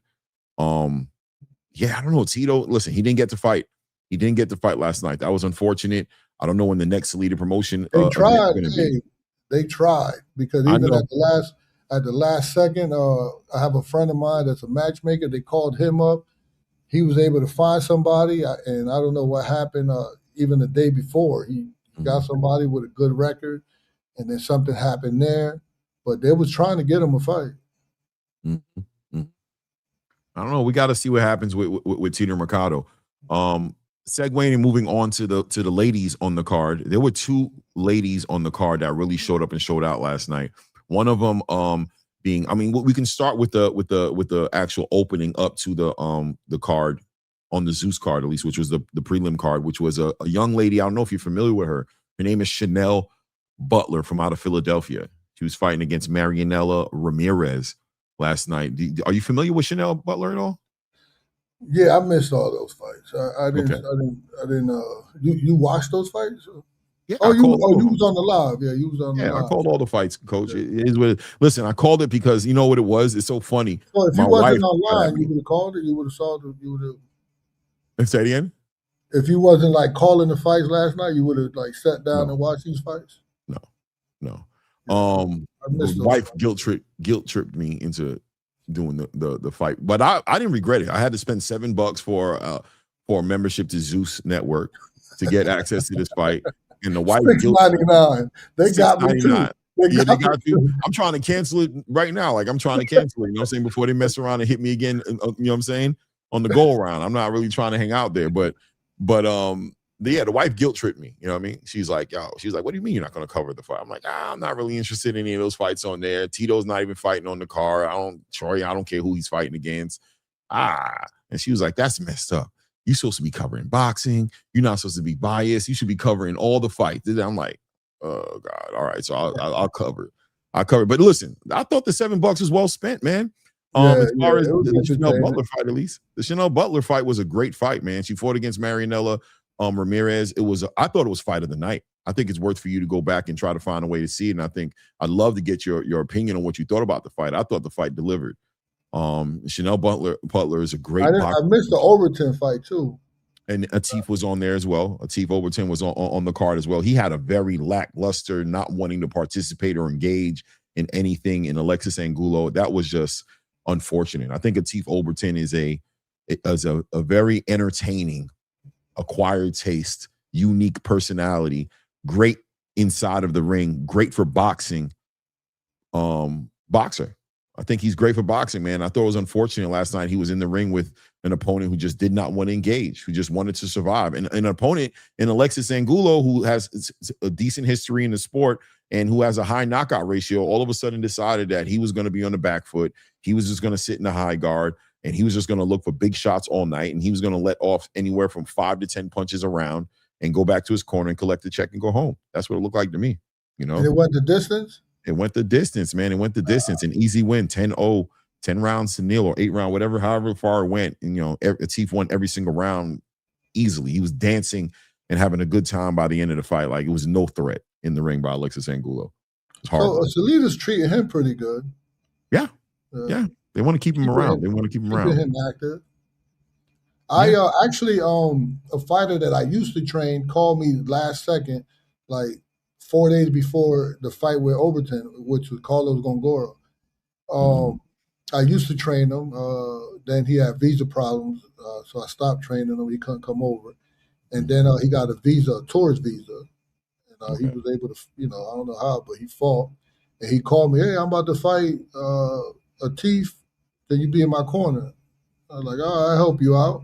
And I was in the corner, and I felt bad because Carlos Góngora is a really good name.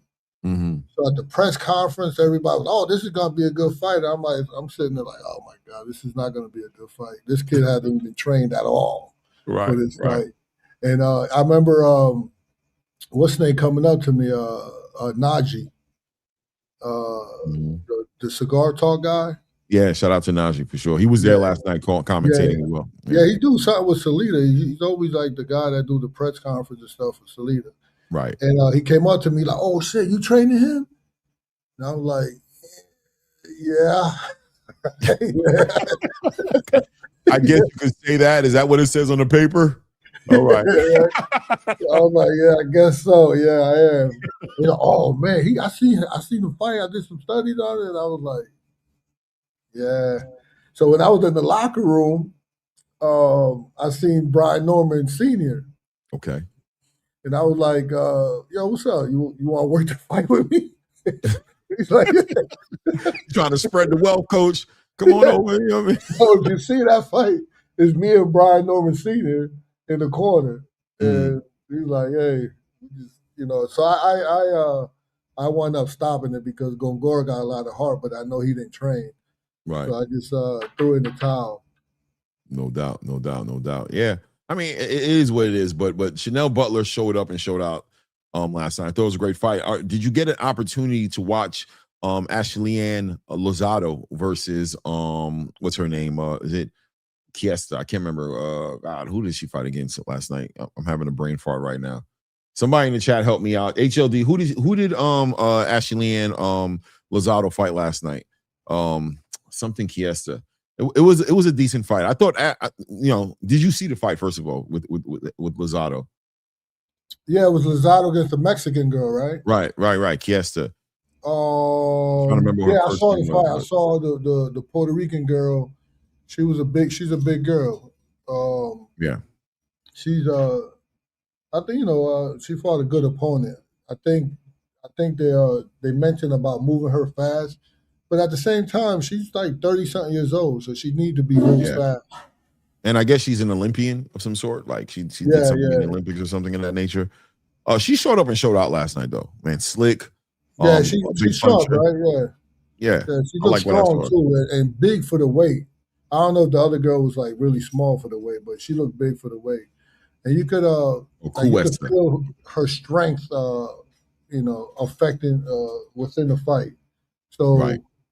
She was able to especially to claim that space and make the other girl work harder than she wanted to. You hear a lot of noise, the housekeeping here. Yeah, they hooking you up, changing your towels out and whatnot. I got you. So let's go into some sanctioning body. Let's talk sanctioning body business, man. The sanctioning bodies are always entertaining to talk about. They're always up to things, making things happen, calling mandatories, stripping titles from. Hold on. Let's talk about the actual. Let's talk about the disqualification fight that ended up in the title switching hands. Let's talk about that before we leave that card, right? What was her name again? Who was it again?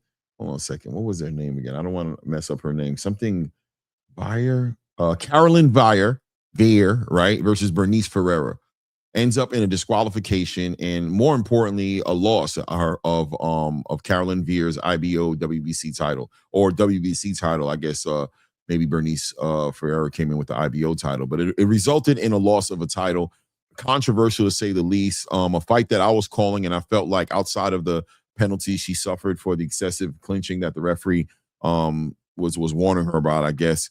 I thought she was winning the fight. I thought she was slick. I thought she was moving well. I thought she was boxing and outboxing Bernice Ferreira. But the referee calls it and stops the fight inside of what round was it? Was it round? Oh, goodness, what round was it? I can't remember what round it was. But they took away the girl's title. They disqualified her, and that's how that one closed out. Left a bad taste in my mouth. It left a bad taste in my mouth, but, it is with 7th round. Shout out to my brother HLD in the building. It was a 7-round stoppage, left a bad taste in my mouth. I thought, just because it was a championship involved and you did it to the champion, it made me uncomfortable with what I saw. But at the same time, she was clinching. She was clinching a lot, and she got in trouble, by the way, for doing the same thing and getting points taken away from her in the fight previously. So something that, one would argue she needed to work on. It shouldn't have been so much of an issue in this fight. But it is what it is. She lost her title. I don't know if you have an opinion on it. What do you think about what happened last night? Oh, you're muted.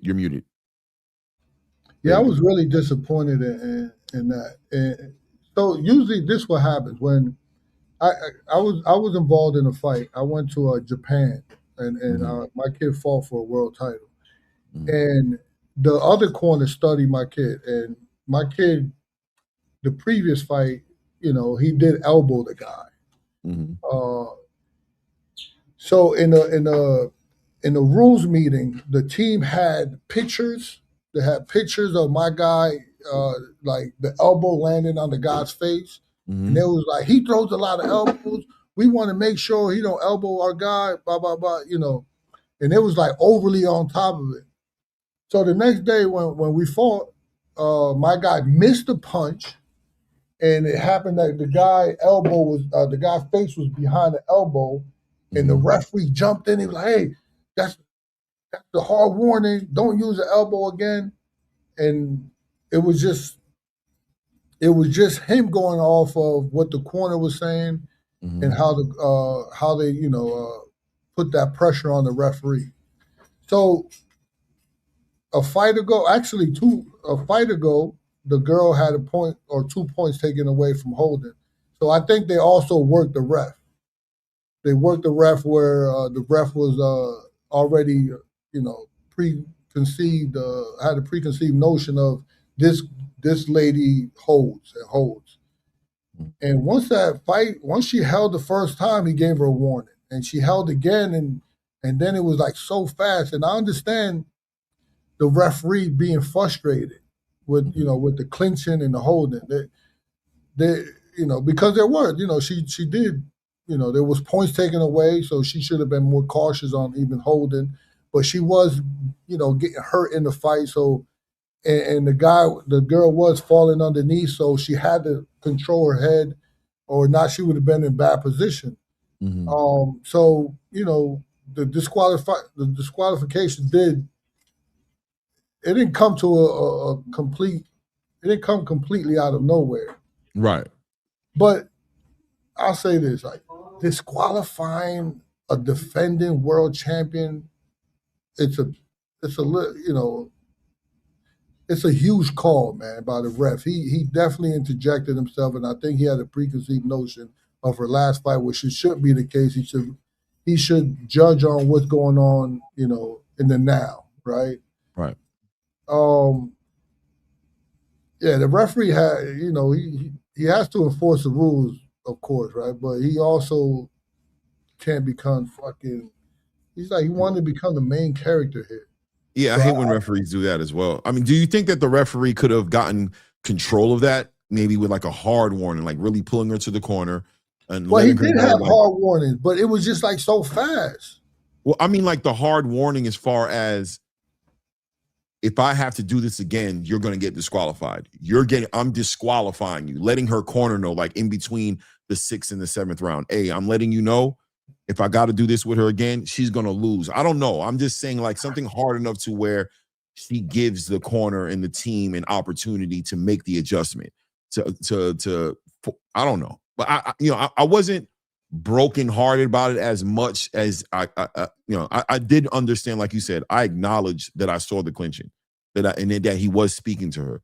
But yeah, man, a champion, I hate to see champions lose their titles that way, man. I hate to see champions made off of things like that. Yeah, I just think, you don't want the championship fight to be lost on a holding, especially where it wasn't even like that. It wasn't like the girl was also the South African girl was doing a good job. Every time there was like a little clinch, she was looking at the ref like, "Hey, what's going on?" Right. So she did her job. She worked the ref too, but it wasn't like that. It wasn't like they couldn't work. Yeah, thank you. Gracias. Hey, he's trying to hit on me over here. I don't know. I see you over there, Coach. No, what happens in Vegas stays in Vegas. You know what I mean? Go ahead. I'm gonna have a beautiful trip tomorrow. Like, where am I going? You must know something you don't know, Coach. You must have got the word.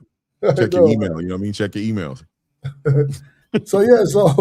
So I just think he did a little too much. Also, the Troy Isley guy did a little bit too much. I don't know about these Atlanta referees, man. We have to be careful going over there. And no, there's scrutiny for them too. There's scrutiny for that. There was conversations about that. The Atlanta basically stating that there's not enough boxing events happening in Atlanta for these referees to get the experience. You know what I'm saying? To know how to move in those moments, right? In those moments, to understand that the show is important. The champions deserve to get a little bit of grace, and that you should everything should be pro allowing the fight to continue. Outside of a fighter being injured and, saving a fighter's life is one thing. But outside of that, pro the fight, right? Not pro stop the fight and just being right. And I don't give a damn. I'm just doing my job. Like, that kind of makes it kind of weird at times when we see stuff like that happen, right? But the ref, sum this up. The ref had a terrible night. And me personally, I'll definitely be looking out for that ref. And in the world championship fight, you should definitely not be cheap and get a local ref. You should be having an international ref come in. Right. But yeah, that was terrible. Yeah, shout out to my brother HLD in the building. He says the experience to give into the promotional company. Yeah, to a degree, right? Not to the promotional company, but I say to the entertainment, to the fight, to the fans, to the event, right? Like, does that make sense, Coach? Like, right? Like, there should be some. I don't want anybody compromising their oath. You know what I'm saying? As far as what their job is, but there is a show. There is a show. There is an event happening. There are fans in the building watching this fight. There is a championship belt on the line. There's a fight happening in the ring that everybody's in the building, including the ref, to watch. And the ref is there to watch and to referee it. So yeah, I want you to be pro all that shit. I want you to be pro all of that. You know what I mean? And do your job, balance it. You know what I mean? Discernment. You know what I mean? Use your discernment. Balance is everything. I don't want you compromising nothing crazy, but yeah, man, I do think, a little bit of a concern with the event would be appreciated. You know what I mean? Because I thought the girl was winning. I think there's an argument there to say that she was winning. I didn't see the scorecards of everybody. I know on my scorecards, I had it as a draw just off the strength of the 2 points you took away. Other than that, I had the champion winning the fight, right? It is what it is. Yeah, I mean, I think Mannix is probably the worst judge in the world, but I think he had it. He had the girl winning. Yeah, he had it like me. I ain't gonna lie. You know what I mean? He had it like me. I was looking at it the same way. But so that being said, though, rematch. I think I think she should get a rematch. What do you think? Let her get a chance to get her title back, man. Like, come on, Ferreira, win the title the right way. Win the title. I mean, you want the title to change hands because one fighter took it away from another fighter, right? Not just right. So yeah, right. I guess so. Rematch. The girls from Canada, I know the manager. They work. What's sad is I know the manager and they worked really, really hard. Mm-hmm. And I seen them when she first turned pro, mm-hmm. and they've been grinding. So let me just say that. Let me say that because that's important. Her and her manager been grinding. They took a loss early in their career, and they've been grinding ever since. They landed on Salita's promotions. Nobody else wanted it. Salita took her on, and it was awesome to see that. Man, I didn't follow them too closely, but I remember them grinding early on, and then to get it taken away like that was it's hurt. I know it's hurtful for them. I see it in his face. I seen it because he kept talking to the. I remember I saw one of the people. I don't know if she was a trainer or just a cut man or just a manager. She's a light-skinned lady, right? Right. She was like begging her to change her mind. He's like, please. And he's like, what are you talking about? I already made the decision. You got a bunch of people in the ring. It's over with. What you talking about? The other girl got her gloves off. But she was like, please don't do this. It was like, done. Yeah. Hey, the ref was hard. Hey, the ref was like a little gangster too. He's like Ike Turner in there, bro. He just not giving a shit, bro. Like, I thought he was this close to like calling security. Like, he looked at her like, you still talking to me? Like, he had this energy about him. Man, shout out to him, man. He doing his job. I mean, he don't give a fuck. It is what it is, man. But that was crazy. I honestly, man, if I was in that position, I'm scared to be in that position. Right. I am. I hope it never happens to me like that because the ref was like a little too harsh for my liking. Right. You feel like you would have gotten into a little confrontation with him. It was like, hold up, my man. You ain't gonna want to talk to me. Yeah. Like he said, hey, I made my decision's over. Like get away from me. This is the world title fight. He had one of those looks like Tina, I ain't gonna keep talking to you. Nah, I ain't gonna keep doing this with you up in this damn ring. I'm gonna need you to damn, bro. All right, get out her way, bro. Send the dude over there, bro. I don't want the sister getting talked to like that. I don't want the queen getting talked to like that, man. Send the dude over there. My brother HLD said rematch is most deserving. She's a cuter champion than what they got now. Yeah, shout out to Bernice Ferreira. Somebody like her, bro. Somebody thinks she cute. Somebody love her, bro. What are you talking about, man? It is what it is. But let's get into this sanctioning body conversation, man. Sanctioning body business. Lately, the sanctioning bodies have been very entertaining. 2026 has been a very great year for sanctioning bodies, Coach. sanctioning bodies have just been just as entertaining as the fights inside of the ring. We've watched Mauricio Sulaiman move like a G through these streets. We're watching Gustavo Oliveira becoming more famous than he's ever become. Shout out to Najee. He's been on interviews. He's talking WBO politics. He's having open purse bids on YouTube. I mean, it's just a sanctioning body frenzy, fiesta, you know what I'm saying, of sorts going on right now. And the WBO has put something else out there again, right? They've ordered a mandatory, and the mandatory is for Hamzah Sheeraz to defend his WBO title against Janibek. I can never say. No, is his first name Alimkhanuly? What's his name? You know what his name is. What is his name? Janibek, man. Okay, Janibek. All right, cool. So, and I think that's short for something.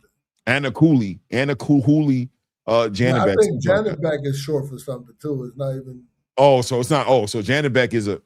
Okay. Yeah. It is what it is, right? But a mandatory. The interesting story in this one here that's in the background is the reality of what happened to Janibek in the 160-pound division. Same division as your fighter, the boogeyman himself, Yoan Lee Hernandez. Janibek, a unified champion in that division, was suspended due to PEDs being found in his system. That being said, he's rolling right into a championship fight against Hamzah Sheeraz by the order of the WBO. Do you have any opinions or any perspective to share with us on that decision? Do you think it was fair? Do you think it's just politics? Listen, the WBO guy, Oliveira, right? Gustavo. Listen, Gustavo is a lawyer, right? Right. I had a couple cases, and the guy said he always used to listen. I got the best lawyer in the business, right? Listen, he's good. You ain't that. He's the boy's good, man. You get him on this show, you can have everything stacked up against him, and he'll doing this with his glasses, and he'll get out of it some way. He got the words. He got the wordplay, coach. Yeah, he definitely does. He knows how to move through it. Man. I mean, dispatch, compliance, within the rules. You know those words that make you just shut you down. You know what I'm saying? But go ahead, my bad. No, but it's true because it's like your cry versus something that went against him, and he was like, the rule is this, and then it goes down to whether they like it or not. But he doesn't say that, you know. Right. But we need, we need the sanctioning bodies. Right. Boxing needs structure, rankings, titles opportunities, which, I have a couple fighters that need those titles opportunities that we're not getting them, and we need the rules. And the WBC they got some medical standards that I like, and and somebody they're making sure the fighters are protected if it goes that way, So I think without them, I think the sport would be even more political and more disorganized. So I think we definitely need them. I'm involved, Clay, so I can't. And it's not my career. I help the fighters. If it was me, man, guns blazing. But I got I've been told before, be like, yo, listen, we need this guy to come up the rankings, and you over here talking crazy about these guys. And I'm like, fuck them. But at the same time, I'm like, yeah, I get it, I understand. So. No, I got you. I got you, man. But to be honest, they're not above criticism either. So, too many belts, unclear mandatory situations. So, they got to be, because if it's not for people like you, because I heard you talk and you got some good points. And if we need to keep them in line. Right. And it's been enough is enough. You guys been making money for years. Mm-hmm. For years without somebody getting out the magnifying glass and looking over the paperwork like, what's going on here? Why is he the mandatory? Why is Janibek coming back from a dirty whatever to being mandatory at 168? How this happen? And then, hey, Gustavo, he's sharp with it. So I heard him saying that, hey, no, the paperwork was because of an accident, and he got the doctor did this, Right. that, and you come out of there like, hold up, he wasn't dirty. Honestly, you're not lying, man. He's not somebody that I'd care to debate against about how diabolical I think it is that Janibek gets to roll into another title fight, that he doesn't seem like he's facing any type of real consequences behind this. Because he's thorough, man. He does his job, man. He's the right guy for the job, clearly, right? The WBO clearly put the right guy in a position to be able to defend any position that they're in. So I know a lot of people in the space are rumbling about it. I'm not rumbling about it as much because when it comes to, I'm at a place right now, Coach, where when it comes to the quote unquote traditional space of boxing, I've accepted what it is. And when it comes to Zuffa boxing, I'm more so in support of what Zuffa is doing and pushing to see hopefully Zuffa becomes successful. I'm sure they'll do something to disappoint me as well in the coming months or years.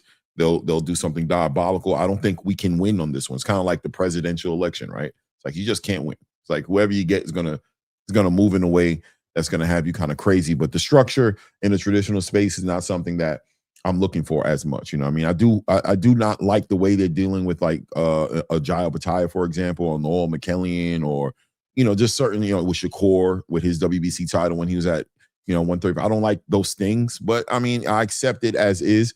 That being said, I'm definitely into the fight. I think the fight is an interesting fight. I don't know what you think about the fight. Let me go ahead and deal with the super chat real quick. Freddie 0698 in the building with $2 asking you, Coach, about one of your fighters. He says, what's next for Polanco, Coach? He forgot the end, but what's next for Polanco, Coach? Who you like for him? He got the surgery done on his hand. It went really well. He'll start sparring next week, and yeah, so the manager called, will he be ready for October? And I said most definitely. So yeah, that's now we wait on opponents, things like that. Yeah, he's on the ball. He got to climb back in.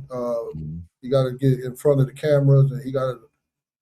Hey, that's the wave these days, right, Clay? I think everybody that's what they're telling me, that do some social media thing, whether good or bad. A lot of people don't like Claressa, how she conducts herself on social media, but we still talk about her. Look at the event that she put on. Same thing with Ryan. I remember Ryan had a Spider-Man suit on, hitting mitts in the middle of the street, right? Doing crazy stuff like that. Look where he is now. Right, top of the world. Like clean cut people, just I don't know what it is, man. It's a devilish world out here, man. We need the drama, the ratchetness. We need, other stuff than just knowing it. If you leave it to boxing skills, the Polanco's very, very skilled. Right. So, but that's not enough. That's not enough for Oliveri, the president of WBO, to keep pushing him up the rankings. Right. Facts. So, Facts. You got to take some ownership, though, man. The patchwork was nasty. You got to remember the patch, Coach. You got to remember the patch, man. You can't leave the patch. We didn't forget to put the patch, but he got mad. It's stuff like that. It's like, I don't know. What do we need? Give me the rules. What do we need to come up the rankings? Who we need to fight? I understand that, right? So now Polanco was coming up the rankings. He was doing good. Then he fell off when we was fighting decent opponents. And I'm scratching my head like, damn. So then we fight the worst opponent that he ever fought. He started moving up the WBC rankings, started moving up the WBO back. And I'm like, how the fuck did he move up on fighting someone that was just a tune-up fight? And it's like, that patch. I bet you that patch was where it was supposed to be, Coach. Sometimes it's the simple things, Coach. Sometimes it's not the, sometimes it's the simple things, man. Sometimes it's about the patch. Sometimes it's about the patch, man. These guys are human beings, and when they get in their feelings and they have the power to wield it, that's sometimes I feel like we need to get this kind of AI generated in the boxing space as far as the rankings is concerned, as far as matchmaking is concerned. I think AI could play a good role in those conversations. Not in everything, but I think AI could play a good role in matchmaking and in controlling the rankings. What do you think about that? Yeah. So I say this too. Also, there's a little like dark skinned Puerto Rican dude that always hanging around. He's also a lawyer too. Mm-hmm. So I asked him a question. I happened to go to CVS, Mm-hmm. and he was there in line. I was like, "Oh shit, got one." Let me talk. Let me talk to him. So I was talking to him, and I figured something else. I figured something else out about all this. Because in life, right, a person who knows the rules can sometimes talk in circles around a person who doesn't. Right. You if you know just a little bit more than I know, then I would just have to listen to you, right? Right. They can sound convincing, pressure people, and make it seem like their position is right, and you just have to listen to them, even when they're not when they're not even being fair. That's why fighters and these managers and people in the chat, like the fans, have to understand the rules. They have to understand the rankings and the process. And then when I think because I'm in it, I'm knees deep in this boxing world. This is my life. Right. And so I have to try to understand. Hey, I'm not the brightest motherfucker. Right. But I'm not the dumbest motherfucker either. I could read, right? I'm a reader. I always got a book with me, right?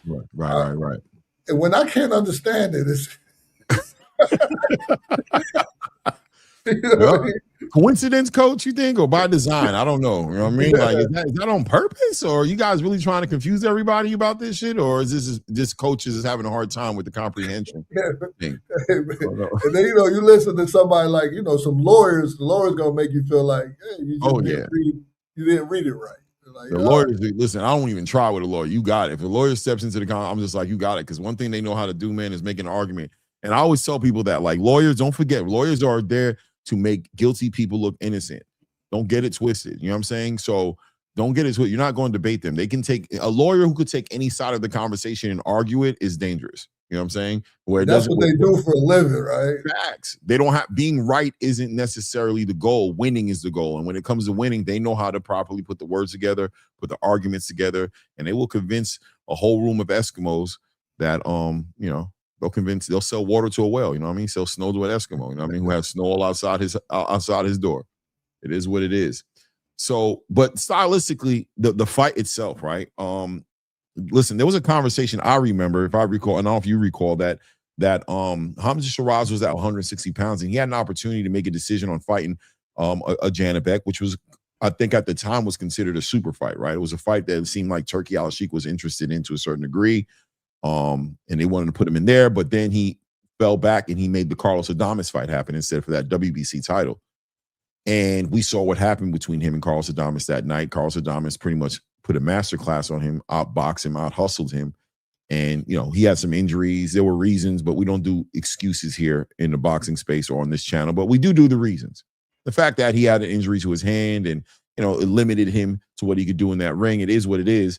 He's made a great name for himself, nonetheless, at 168, right? Knocking out Edgar Berlanga in New York, and then, becoming a WBO champion recently in his last performance. But his last performance, not that exciting. People had questions about it, didn't really like what they saw on the back of seeing Diego Pacheco put on a dog performance. But now Janibek comes up to 168 on the back end of whatever controversy people want to harp on. There is a fight there, though, that we need to speak on. What do you think about the fight, Coach, itself? Who do you favor in a fight, if you do favor anyone? Yeah, I think we all know Janibek is talented, right? But if a fighter is coming off a suspension, one, moving into a new weight class, two, right? And coming back straight into a mandatory, right? Three. Straight into a mandatory. Right. Against a formidable Hamzah Sheeraz, tall, good puncher, decent boxer, great corner with Andy Lee. This is a real big challenge for him. So if that's what's going on, we got those three things. Hey, I guess I'm not reading the right books. But what did the fighters already working their way up in that division do wrong? Like, what did all those guys that was, 8, 7, 6, 5, what did they do wrong that they didn't get that mandatory spot? How somebody that wasn't even in the weight class, right, coming off a suspension, a mandatory spot is supposed to mean you earned it through the rankings, right? And your work in that and you worked in that weight class to get that spot. Right. If exceptions are made, then the sanctioning body has to clearly explain why. Well, when we look at the rankings, Coach, right, you got Canelo Alvarez, who's obviously getting ready to fight Christian Mbili, right, for that WBC title. He's the number 1 guy in the WBO rankings. Then they conveniently put Janibek at the number 2 spot.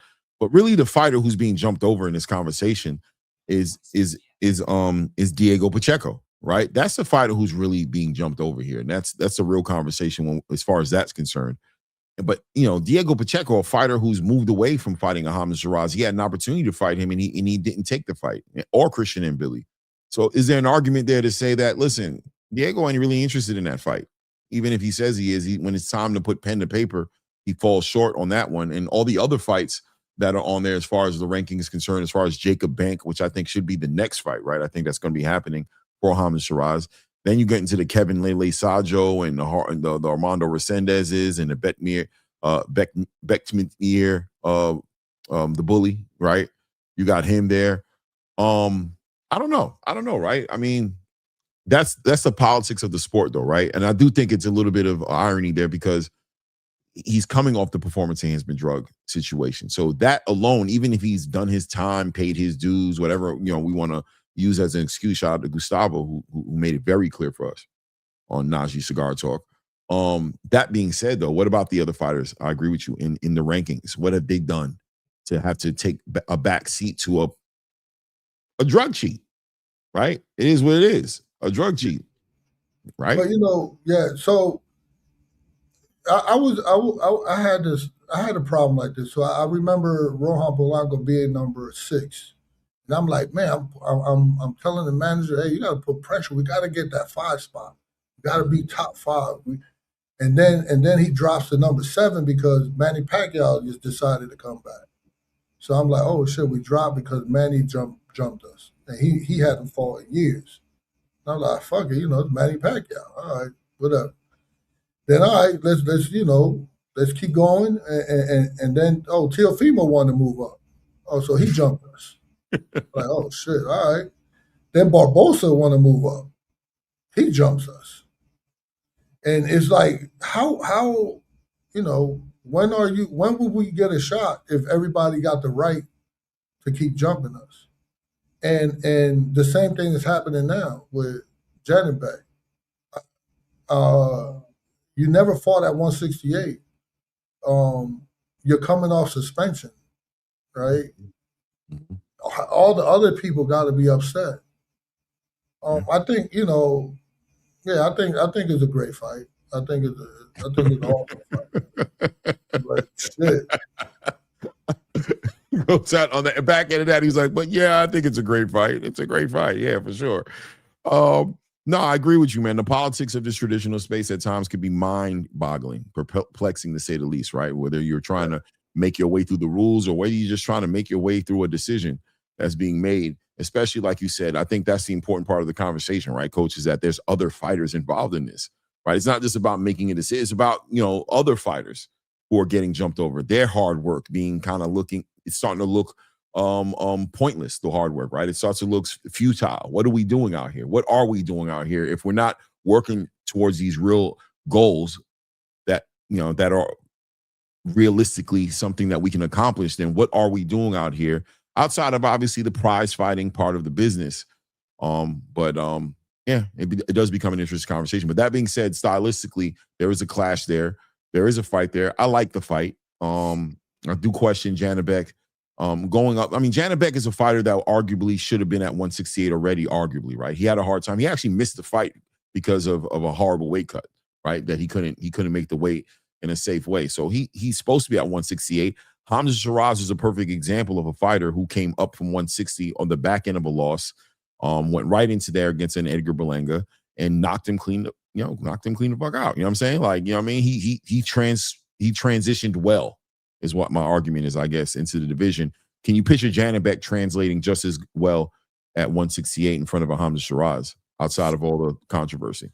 Yeah, I mean, without me like studying the fight, whatever, I think stylistically, I favor Janibek because he's southpaw with a strong jab, good feet, right, and he's comfortable controlling distance. I remember he looked sensational in that fight with Butler. And Hamzah, he's tall. Dangerous, right? Because I think he could crack, even though it didn't really show in his last fight. He got some punching power, and but Janibek is the type who he'll make bigger guys. I think he'll make Hamzah hesitate and overthink. The little bit of what I saw in the last fight, he shouldn't have been thinking that much with that guy. And Janibek has once he starts taking away his rhythm, he'll make Hamzah overthink himself. And he got a chance to get better by the time they fight. Andy Lee is an awesome trainer. Facts. Yeah, so I like Andy. Can Sheeraz make Janibek fight, at that long range? Can he do that? Or does Janibek turn it into a southpaw chess match where Sheeraz, he got to keep resetting himself. I don't think Sheeraz is that crafty at this moment. I don't think he's that good that he could do that. I would favor, just by thinking right now, if I had to pick somebody, Hamzah has that side and the kind of power that makes anybody dangerous. So you can't just dismiss him. But Janibek is more complete technician to me. Yeah, I think Janibek is somebody. I agree with you. I think Janibek is somebody who is, he knows who he is, and it looks like I would say that Hamzah Sheeraz is getting to know who he is, right, with this new Andy Lee situation. Exactly. Yeah. Right, he's still evolving into himself. He's finding himself, and I think that's why that fight looked like that. That last fight, I think that was him trying to become a little bit more patient, him trying to be a little bit more of a sharpshooter. He wants to break down his opponent, and I'm sure Andy Lee's working on those type of things with him because Andy wants him to be that kind of a fighter coming from that student of the great Emmanuel Stewart. You know what I'm saying, and all those things coming from that background. So that's what I think we saw in that last fight. But that being said, man, we could see him come full circle, right, in this fight with Janibek. That experience might have been what he needed. Those 12 rounds or 10 to 12 rounds, or however many rounds it was in his last fight he had, might be the fight he needed. He might have needed those rounds to kind of find himself, and we could see him show up and show out on the night of a fight with a Janibek. Definitely a big challenge for him. I think that when you're talking about somebody like Hamzah Sheeraz, who's in the conversation of potentially fighting a Canelo Alvarez for a super fight and big money, or he's considered at the top of the food chain right now at 168. Outside of Canelo Alvarez, I do think it's kind of a risky fight. Wouldn't you think so? Like a fight that does, because the money is probably not going to be there. Who's going to pay for that fight? Is Turkey going to pay for that fight, or is that going to be some purse bid, weird energy? He's going to be fighting a dangerous fighter for arguably not as much money as he could make, right? Yeah. Well, let me say this before we move on. He was he tested positive for what was that drug?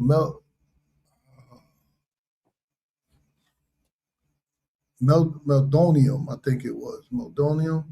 But whatever the case was, he said he took it unknowingly, right?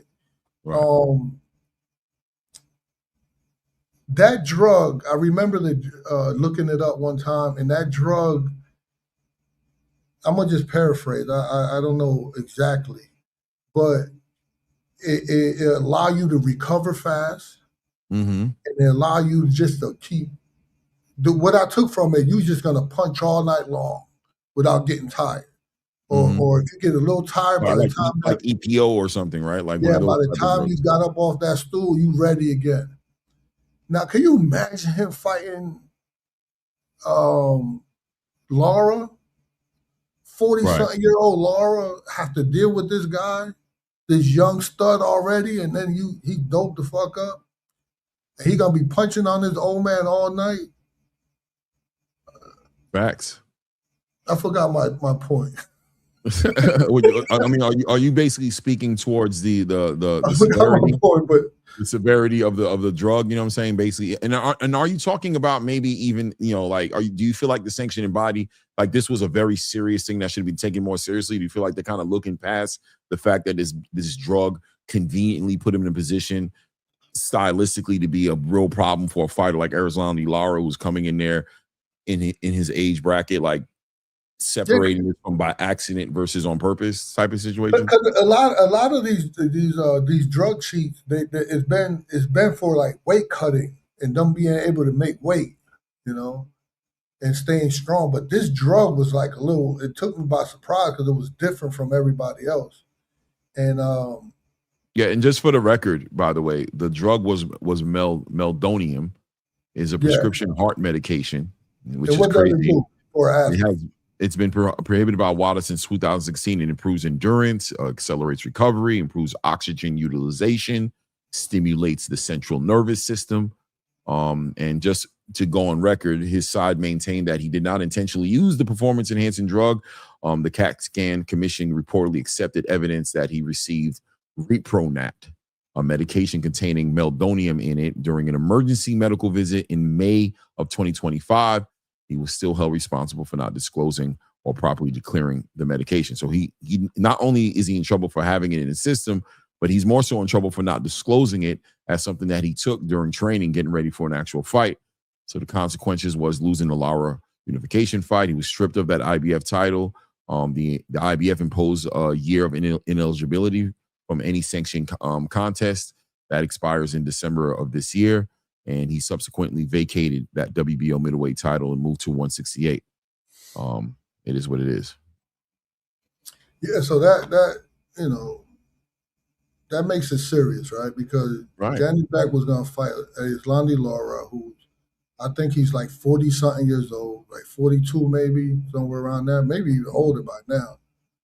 You know, he definitely he's a middle-aged 40 guy. Yeah, he's a middle-aged man, bro. He's actually 40-something for sure. So he was about to fight that old man, and on that stuff, not getting tired and punching on that old man, it could have been bad. It could have been bad. I think he should be looked on, especially.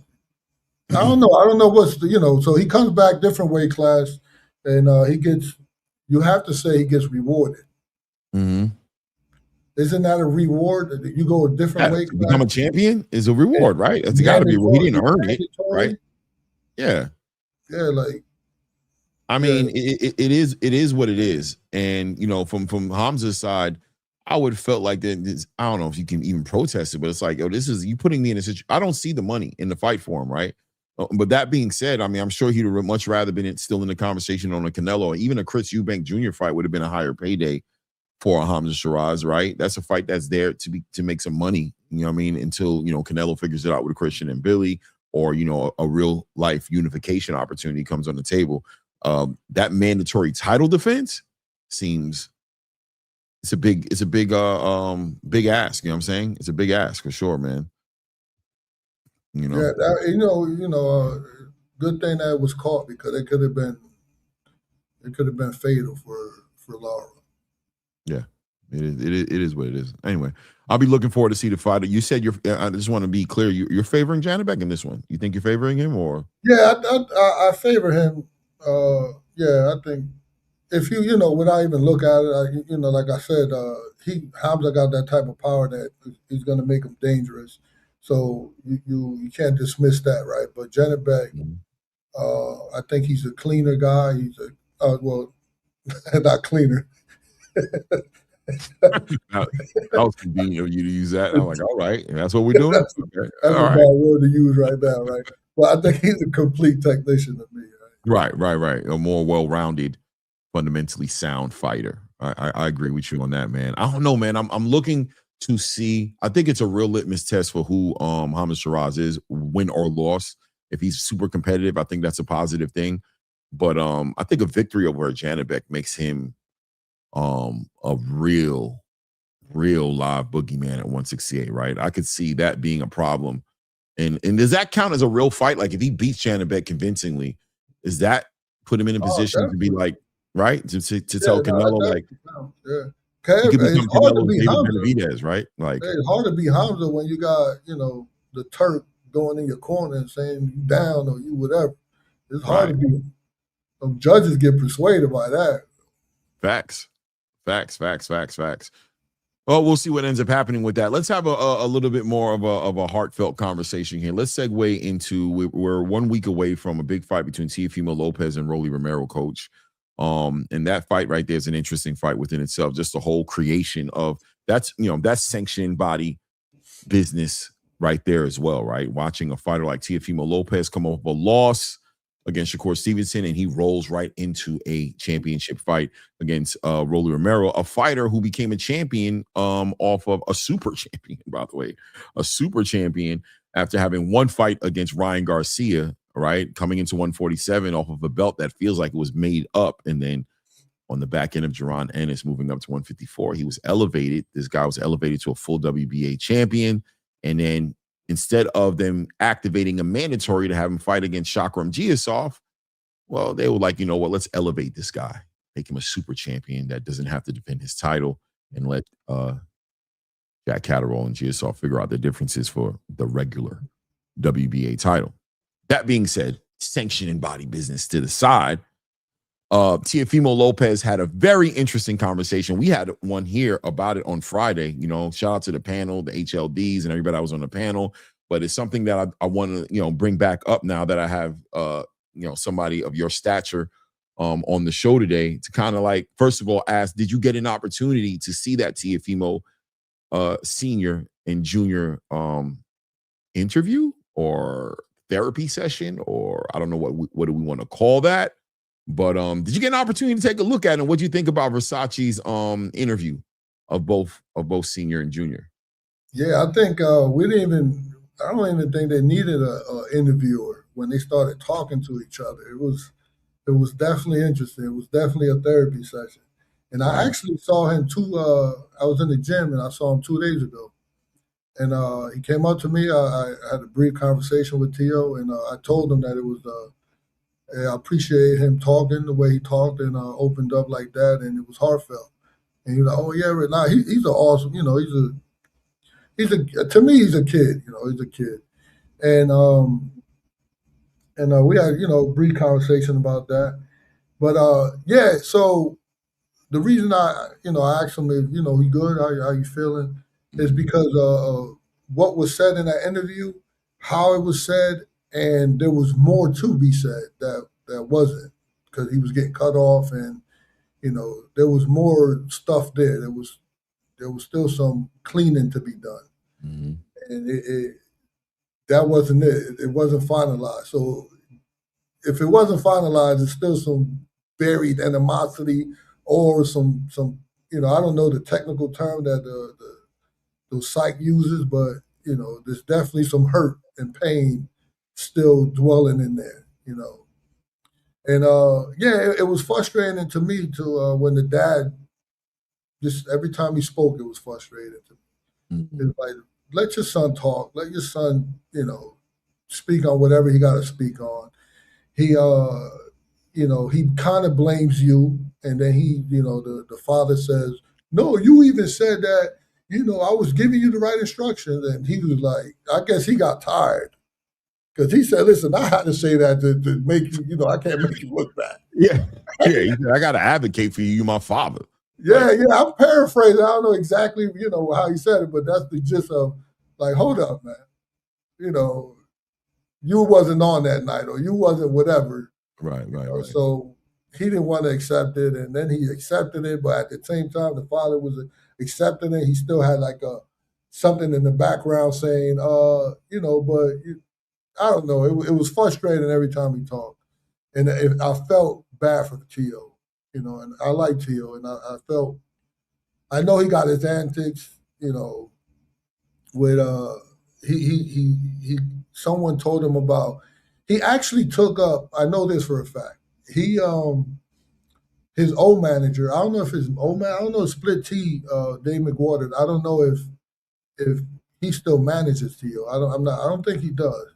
Mm-hmm. But Dave McWater is awesome manager, awesome guy. His wife is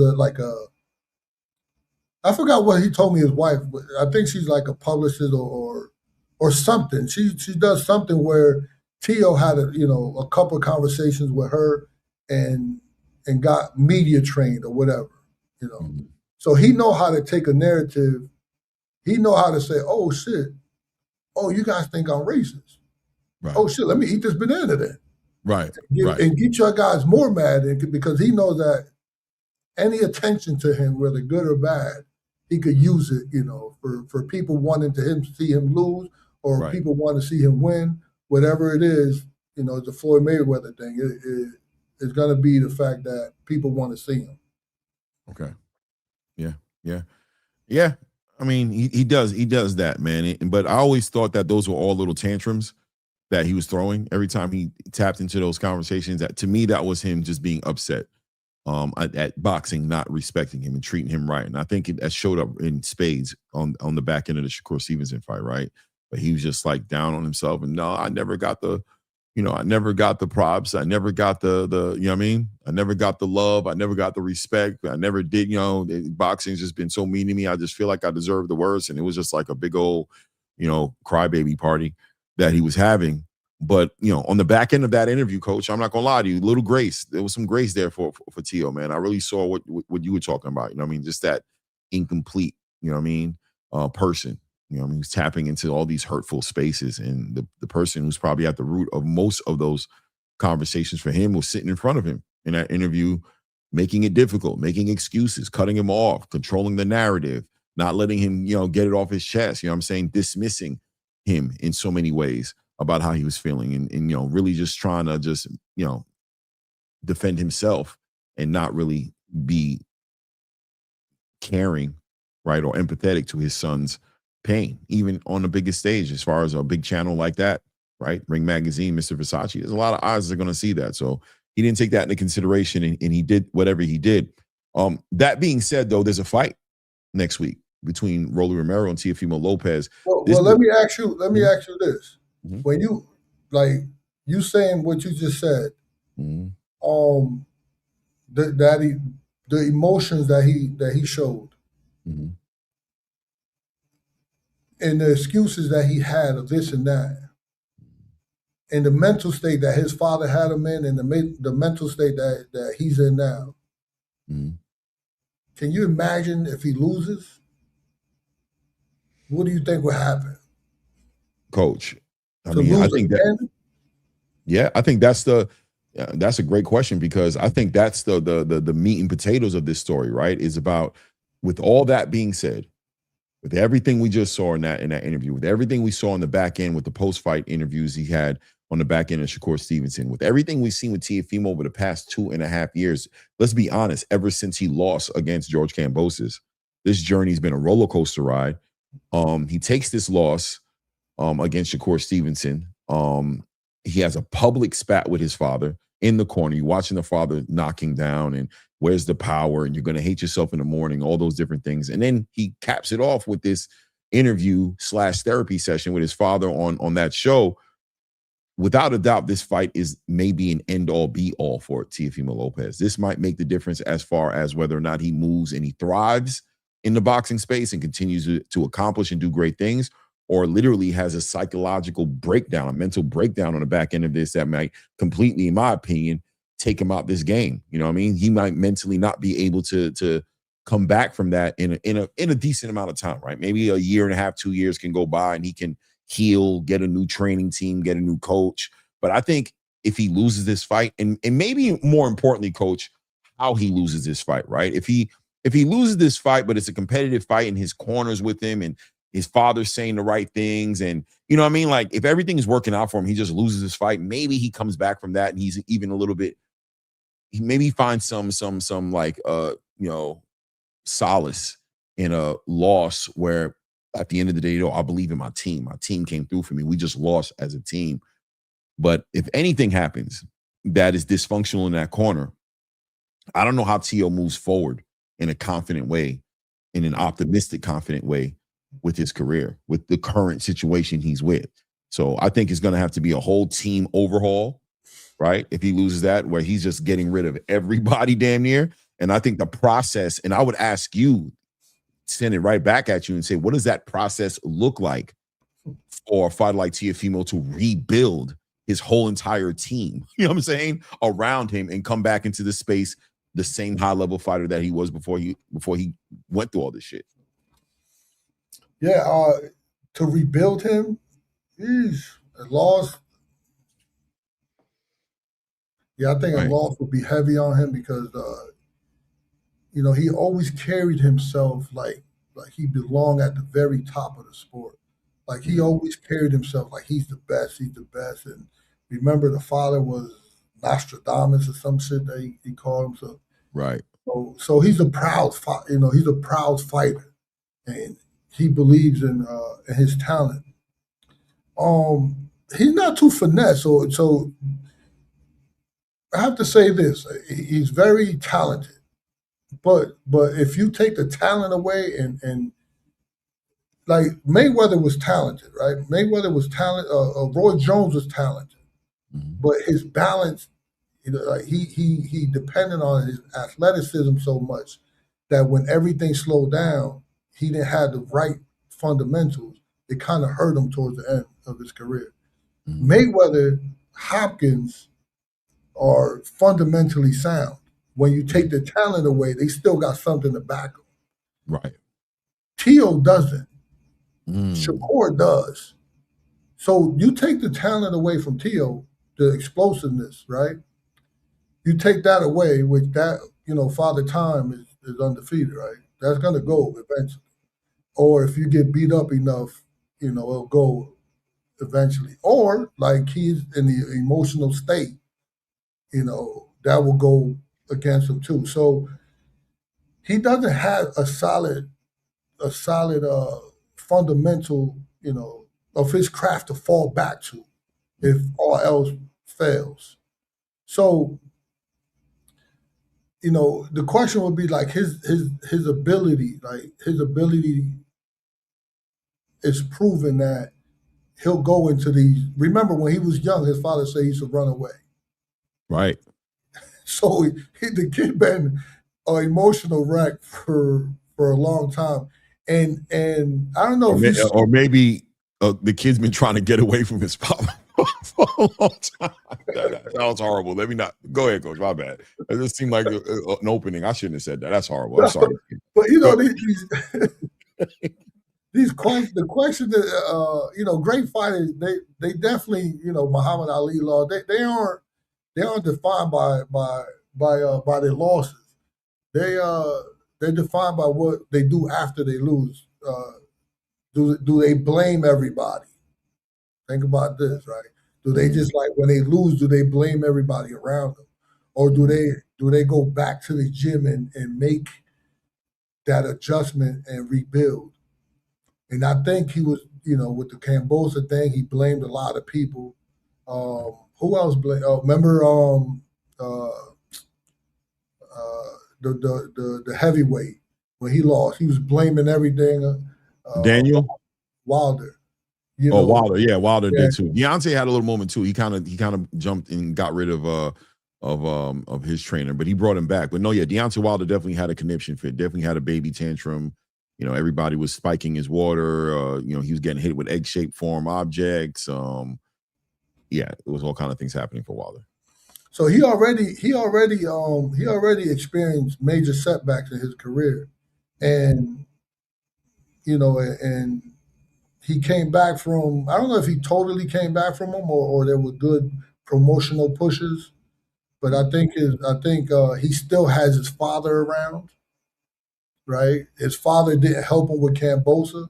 His father didn't help him with Shakur. You know, so when his corner is needed, it's been proven that it's been on, you know, It's not been good. He's unqualified every time he's needed, right? He bullied Lomachenko. He wasn't needed there. So I think, what a loss would do to him, I think is detrimental. I think if he loses again, I think, you have to be closely watched. Right. Not just, don't leave that boy alone. Everybody that knows him, call him and check up on him. Man, it's just yeah, that was an interesting conversation to watch happen and unfold.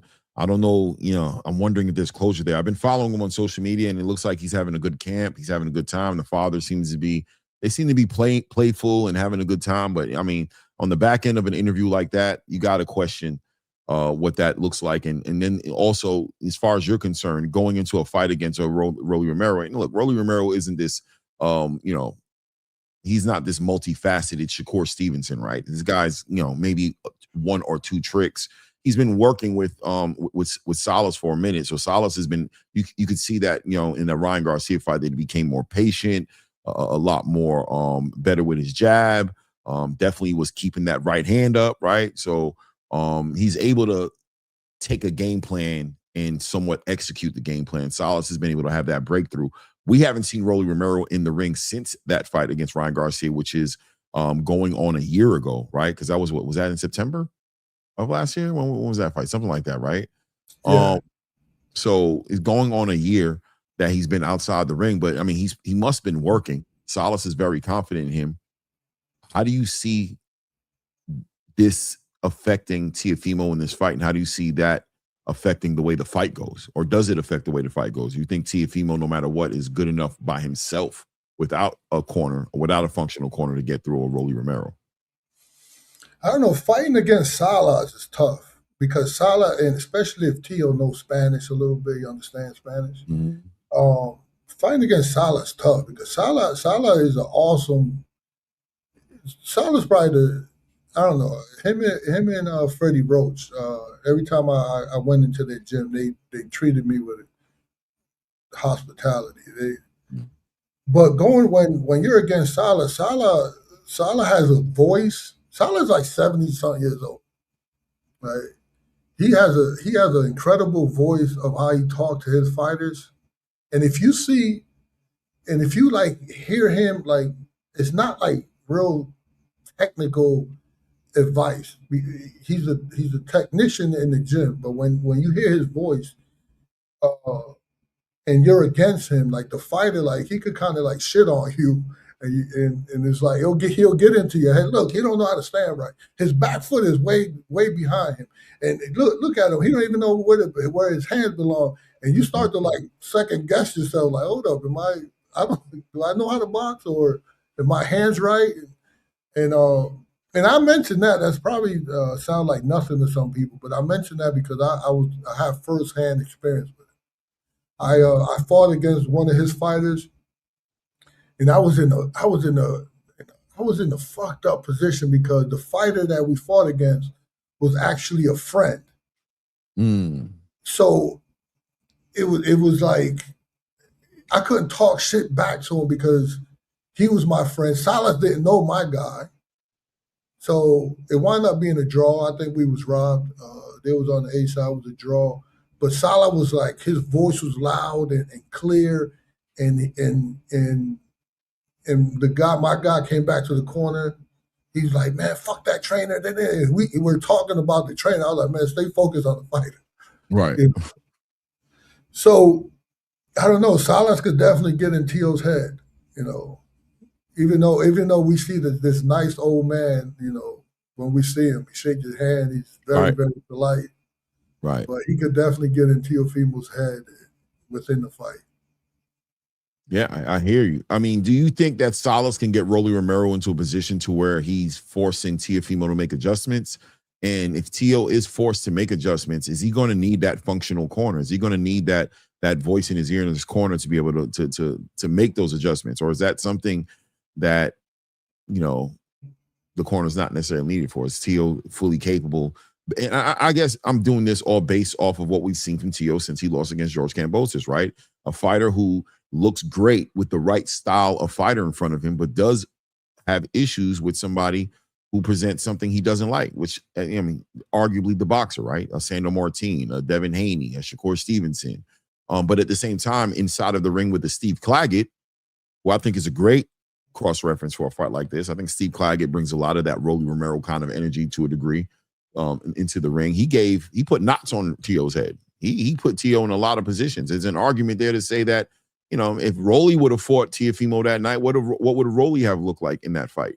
So that being said, that can Salas get Rolly there? Is Salas that type of a trainer that can affect Rolly? Is Rolly able to execute, or is Salas able to put together a game plan that's executable by a Rolly Romero against a Teofimo Lopez? Yeah, so Teofimo is definitely technically better than Rolly, but Salas is definitely better than that. Rolly's corner, I have more confidence than Tio's corner. So I have if something goes wrong with Rolly, I think Salas could make an adjustment. If something goes wrong with Tio, I don't think Senior could make a adjustment. So, you know, it kind of evens out a little bit, even though I think Tio should be favored a little bit more in this fight. But when it comes to the team, I think it evens out a little bit. No doubt, no doubt. Jersey Bob has a question for you, man. I don't know if it's a serious question or how you're going to answer it, but that is your question there. It says, do you train any women over 50? Woke needs a fight. I don't think Coach has any. I don't know if you want to, you know, I don't think Coach has a no, I don't. I'll just answer it. No, I don't. Yeah. It is what it is. Appreciate you, Jersey Bob, man. Thank you for the love. Thank you for the color in the chat. Yeah. So, so you're favoring Rolly. I mean, you're favoring Tio. Are you favoring Tio? Yeah, I'm favoring Tio by a little bit. But I would, you know, if I was betting on it, I'll live bet it instead of just placing the bet first. Okay. Well, and remember, they are friends. These guys are friends, right? You know how they carry, right? Yeah, they're carrying each other like they're the best of friends, and they're they are though. I think they used to stay together sometimes in Vegas. So yeah, I would say they are friends. They know each other, so there's real history there. But you know, friendship it's not going to make this fight any less serious. I think it becomes more complicated, but both guys know what they got to do. They got to win. Right. Definitely got to win. And they're going to become a major player in a good division. Well, we're definitely about to segue into that. Like, we're about to roll right into that, right? With the fact that the winner of this fight is going to be in a division that there's going to be money there. There's going to be big fights that can be made, unifications. Same division as Devin Haney, Ryan Garcia, right? I mean, Liam Parra does hold the title in the division, but, you know, Jack Catterall is creeping in the background. You know, you got fighters creeping in the background. You know what I'm saying? That could shake things up. Even a Richardson Hitchens, you know what I'm saying, is a part of the conversation. So, yeah, if they whoever wins that fight, you know, they're in bigger conversations. I will say this though as well, that Rolly Romero does look like he's ready to lose. And I don't want to say, like, you know, he's giving me this energy like he's okay with losing. Like, you know what I'm saying? Like, he's in a positive way, dare I say, if that makes any sense, right? Like, not even like on like, I don't, just like, hey, if I lose, I lose. He looks like he has this bigger calling in life now that he's got this, you know, newfound relationship with God. And, you know, he seems like his purpose isn't all around this fight or a title or being a champion, whereas Tio looks like everything in his universe is built around his ability to be a champion and be the best in boxing. So that, I don't know if that plays a part as well as far as what we're going to see that night inside the ring. But that being said, we do have an interesting conversation that's connected to this fight, which is a mandatory position from Jack Catterall, right? Jack Catterall is looking to get the winner of this fight. He is supposedly ordered by the WBA to be the mandatory for the winner of that fight. He was the mandatory to Rolly's title, you know what I'm saying, before, by beating Shakram Giasov. But Jack Catterall seems to be, you know, also a potential opponent for Devin Haney right now, who's having a hard time in finding an opponent. Devin Haney, an inactive fight as far as I'm concerned. Last time he was in the ring was in November against Brian Norman Jr. He put on an excellent performance, beat Brian Norman Jr. Matter of fact, I don't know if I ever got a chance to ask you how you felt about that fight. interestingly enough. Did I? I don't think so, man. I'm sure you've spoken about it over there with Johnny and the Hangout and all those guys. But what did you think about Devin Haney's performance against Brian Norman Jr.? I think it was definitely a step up performance from his previous fight, which was Ramirez. Right, Ramirez, he looked jittery, he looked uncomfortable, and then so this, the saying, and this is like real boxing people really don't go by this. It's just for like the casuals, and if you want to win an argument or something, people always say you're only as good as your last fight. I don't, you can't go by that. You gotta, when you study in fights, you gotta study like what's their best, what hardware and software, meaning like their body type and what they know, what at their best, what they can do. And because a lot of people didn't have him beating Brian Norman because of the Ramirez fight. A lot of people didn't have Crawford beating Canelo because of the fight prior, the Majumdar fight, right? Like, how did that version of Crawford ever beat someone like Canelo, right? And how did that version of Ramirez beat someone like Junior? So yeah, I thought Junior came back in that fight, and I thought the knockdown hurt him. I thought it could have been 9 rounds going to Haney, or it was close enough to go 6-6, but with the knockdown that saved him. So it's like those close rounds that you don't know that you could argue both ways. You put an asterisk in them, and there was 3 rounds that I had asterisks on it. I definitely had him winning 6 solid rounds. Haney winning 6 solid rounds, I remember, and I had 3 asterisks. So those asterisks could go to Junior, or they could go to Haney. They go to Haney, it's 9. If they don't, they go to 6, but he wins it anyways because of the knockdown. Okay. So that being said, though, right? This conversation mean more, and that was a personal question that I just kind of never got an opportunity to ask you, as far as, because obviously Devin Haney is being looked at as the #1 guy at 147 right now on the back end of that victory against Brian Norman Jr. So that shows that victory held a lot of weight, and outside of him becoming a WBO champion. But that being said, so Devin Haney is right now in a Bill Haney mainly, right? But over Devin Haney is one of the biggest topics in boxing right now for the past 2 weeks, 3, and especially on the back end of that Keyshawn Davis negotiation falling to shit. He's looking for an opponent, and we're just watching these negotiations fall to shit, right? We're watching the Liam Paro fight fall away. Liam says, I'd rather make a big money fight against George Kambosos, a fighter who's somehow kept his value on the back end of many losses, continues to hold his value as a great dancing partner for anybody looking for a payday. And then, of course, Jack Catterall was brought up as part of the conversation. But Jack Catterall, if you listen to his social media, is basically saying, yeah, all the talk is cute, but there's no offers, no paperwork, nothing's been, no real intent has been shown in trying to make the fight happen with us. So he says he's on his way to Vegas next week to go and see that Rolly Teo fight. And he's looking to activate his mandatory and follow through and try to become a champion over there. I say all that, Coach, right, to ask your opinion on this whole entire Devin Haney, DHP, DAZN network deal, and their ability to facilitate these fights. They clearly must have promised him, or the agreement must have been that we're going to have you in the biggest fights available in the traditional space, right? Being that all the fighters are no longer across the street; they are actually all under the same umbrella, and these fights are there supposedly to be made. But we're watching these negotiations fall to trash every single time. And he doesn't have an opponent announced, and we don't even know who he's looking at. A matter of fact, he was on a show last week on It Is What It Is with Cameron, offering Keyshawn Davis another $1 million, right? to he's returning back to the conversation that looked like it was a conversation that was put to bed to try to fight Keyshawn Davis, trying to put some money on the table. So what opinion do you have on this conversation? And especially considering that you have a fighter in Rohan Polanco right there in the WBO conversation, right there, arguably and deserving of some sort of at least a title eliminator, if not a fight, a title shot. What do you make of this Devin Haney situation with this DAZN and these fights and and all that's coming off?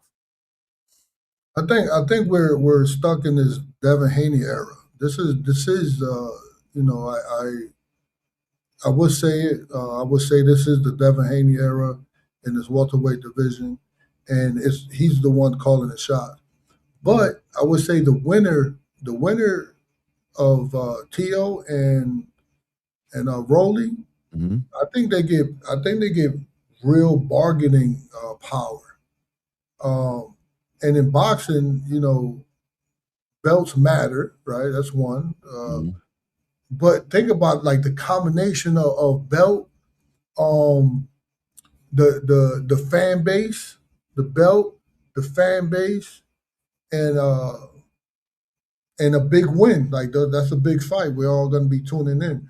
The belt, the fan, and the big win, I think, lets you dictate the terms. So this is what Bill Haney is licking his chops for. Like he need like a mega fight like this, and that's what always interests Bill. Bill is a genius at what he does. He's making his guys seem larger than life, right? And then it becomes now they get to choose who they want to fight. And they choosing people like, that's not enough money for us, or that's not big enough for us.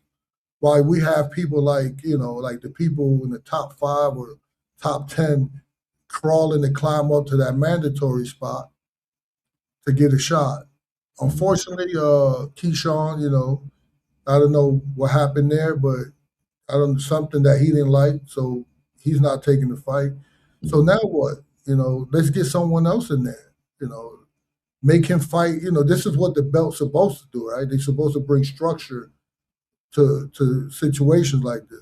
So who's next? Brian Norman's next. But that's, you know, to them and to the fan, that's not. We already beat him. No, this is the rules, right?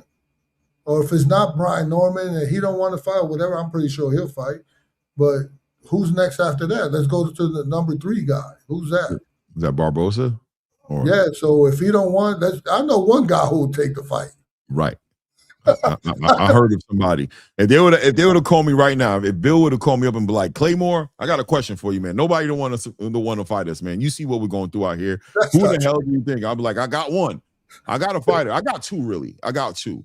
One of them definitely being the obvious one in the room, which is Rohan Polanco. Yeah. And the other one is Tiger Johnson. Looks like he's game as well. Like he's willing to make that happen. But I mean, that fight can't garner but so much attention, even though it does have somewhat of a storyline behind it. But Rohan Polanco is definitely a game opponent, right? He's definitely ready for that. And we're in the top 10. I think we're number 6, somewhere around there. You know, even though it's not the sexiest fight that people want to see, but this is why the ranking system or the sanctioning body is supposed to take control of this type of situation and be like, no, it doesn't matter if it doesn't, you know, it doesn't generate so much income that you would like. You still got to follow the rules, right? So yeah, I don't know who's going to take the fight. I don't know. I just know for a fact that Rohan Polanco is not going to argue about money. Right. We're not going to argue about where we fight or whatever. None of that. We ain't asking for no clauses, and he'll take the fight because he's a fighter. And his just want that body in the ring. Bring your ass on fight night. That's what y'all asking. Bring 2 gloves, boxing shoes, pass your physicals, and bring your ass in the ring on fight night. Everything else, yeah, we got you. No problem. The only thing we sticklers about is that your ass show up on fight night. But I mean, yeah, man, it is what it is. I think it's interesting. I already did a show on it. I talked about, you know, listen, I think if Devin can't make a fight, because it seems like he's limited himself. You know, right? Like it seems like if it's not a big fight, he's not allowed to have the fight. And what that adds up to me, Coach, is he hasn't been in the ring going on in a year, right? In a few months, it'll be a year. So it adds up to inactivity for me as a boxing fan who's looking to see Devin Haney in the ring. That's what it adds up to me. So, well, Bill is so good. Bill is so good that he will actually have everyone believing that this fight is nothing. Bill is awesome at what he does, right? He'll act, you know, he got people with him like, that fight ain't worth nothing. We need a big fight. We need this. We want to continue the streak of fighting nothing but world champions or ex-world champions or what it, you know, my man, I don't know, you know, and people will go with it. hey, I'll pat him on the back, man. I'll applaud him. He's awesome at what he does. Yeah. But when it comes down to the sanctioning body, they got to do their job. And Fact. if 1 through 5 is saying no, then number 6 would definitely say it. Yes. We need Gustavo Olivieri. Yeah, but we got to get the patch. We need Gustavo right now to break it down. We need him to break it down for us. Like Gustavo, we need you to do Gustavo, what you do. I promise you, we will have the patches. The patch will be there. You know what I mean? You still have the other patch. You got a patch already. You don't even need a new one, right? Listen, he don't even have to bring the patches. You already coming. You already good. You got that. Those boxes. That's what I like to hear. People in the chat don't know what we talking about. No, they don't. It's okay. They'll be all right. They'll be all right. You know what I mean? It's in-house, man. Patches? Okay, well, yeah, I keep talking about patches. Just know this fight will not happen because of a patch. Just know that. Just know that whatever the reason is, this fight don't happen, it won't be because of a patch, because we got that checked. That's checked. 99 problems, a patch ain't one. But so that being said, though, yeah, I mean, do you have any opinion on? I mean, what did you think about the Keyshawn Davis situation? What did that look like to you? I mean, I think, like I said, I don't get an opportunity to speak to you about these type of things. You know what I'm saying? So what did you think about the Keyshawn Davis situation? I mean, I'll just give it to, say it to you raw like that, pause. You know what I'm saying? That, what did you think about that? And where are we at on that? And Keyshawn Davis, and just kind of give you something to think about, as well as I'm hearing rumors that Keyshawn may be looking in a realistic way that Top Rank may be looking at him against Frank Martin. That's what I'm hearing. I'm hearing that's real talk. And the Brian Norman Jr. fight, matter of fact, I'm hearing is not real talk. I'm hearing from Brian Norman Jr.'s team that fight is not what's on their to-do list. They have other, like, they're working on their next fight, and it's not Keyshawn, right? That's what I'm hearing. So I'm hearing Frank Martin is a realistic opponent for Keyshawn. So that being said, taking all that into consideration, the way this thing played out, what's your thoughts on it? I'm conflicted a little bit, because one, I think it's sad for the fact that he's in the position where they fought for that position. And it's sad because other people are in line. You jumped the line to get in the position, and we're also talking about time. Like, we want these fights to happen. Particularly me, I want to hurry up and get my guy in. Keyshawn is talented enough to compete. If you see him against, he even did a video, and he did a video standing next to Tiger Johnson and Avius Griffin, and he's not a big guy at all. Okay. So he's a smaller guy. And I don't think he's scared. I don't know every detail behind the negotiations, but from the outside looking in, it feels like a missed opportunity. Big fights are how you find out who you are, like how you perform in those big fights, whether you're the real deal or not. Mm-hmm. And Keyshawn, I think even though I think he's talented, he missed out on the opportunity on testing himself against the best. And right. a lot of like elite good fighters, that's what they want. They want to test themselves against the best. If some people call this a sport, some people call this a business. People that call it a sport, they want to see themselves testing, Like when I talked to Rohan was like, "Oh shit, I want to fight. He's good. I want to fight him." Mm-hmm. It's not like the business. Like, man, how much money am I going to make if I fight him? Yeah, and I think at some point you protecting your position can become more important than building your legacy. Right. So. I know that O is nice, right? But I think great fighters always we'll remember them from their character and the chances that they took. Mm-hmm. So I think it was a missed opportunity. I'm hoping that they said no because they got the sleight of hand. They got something else in their back pocket that soon enough, because Keyshawn is very vocal, right? He's always out in social media talking and shit, but he hasn't been. So I'm thinking like he's waiting for like, boom, he's gonna just land a bomb where like, see, I told you so. That's what I'm waiting for. Like why you say no? You got something better? Mm-hmm. Mm-hmm. Hey, and what's his name again? Brian Martin ain't better. That's Frank, not. Yeah, Frank Martin. No, Frank it's not. Martin. If you coming with that, then it's really sad.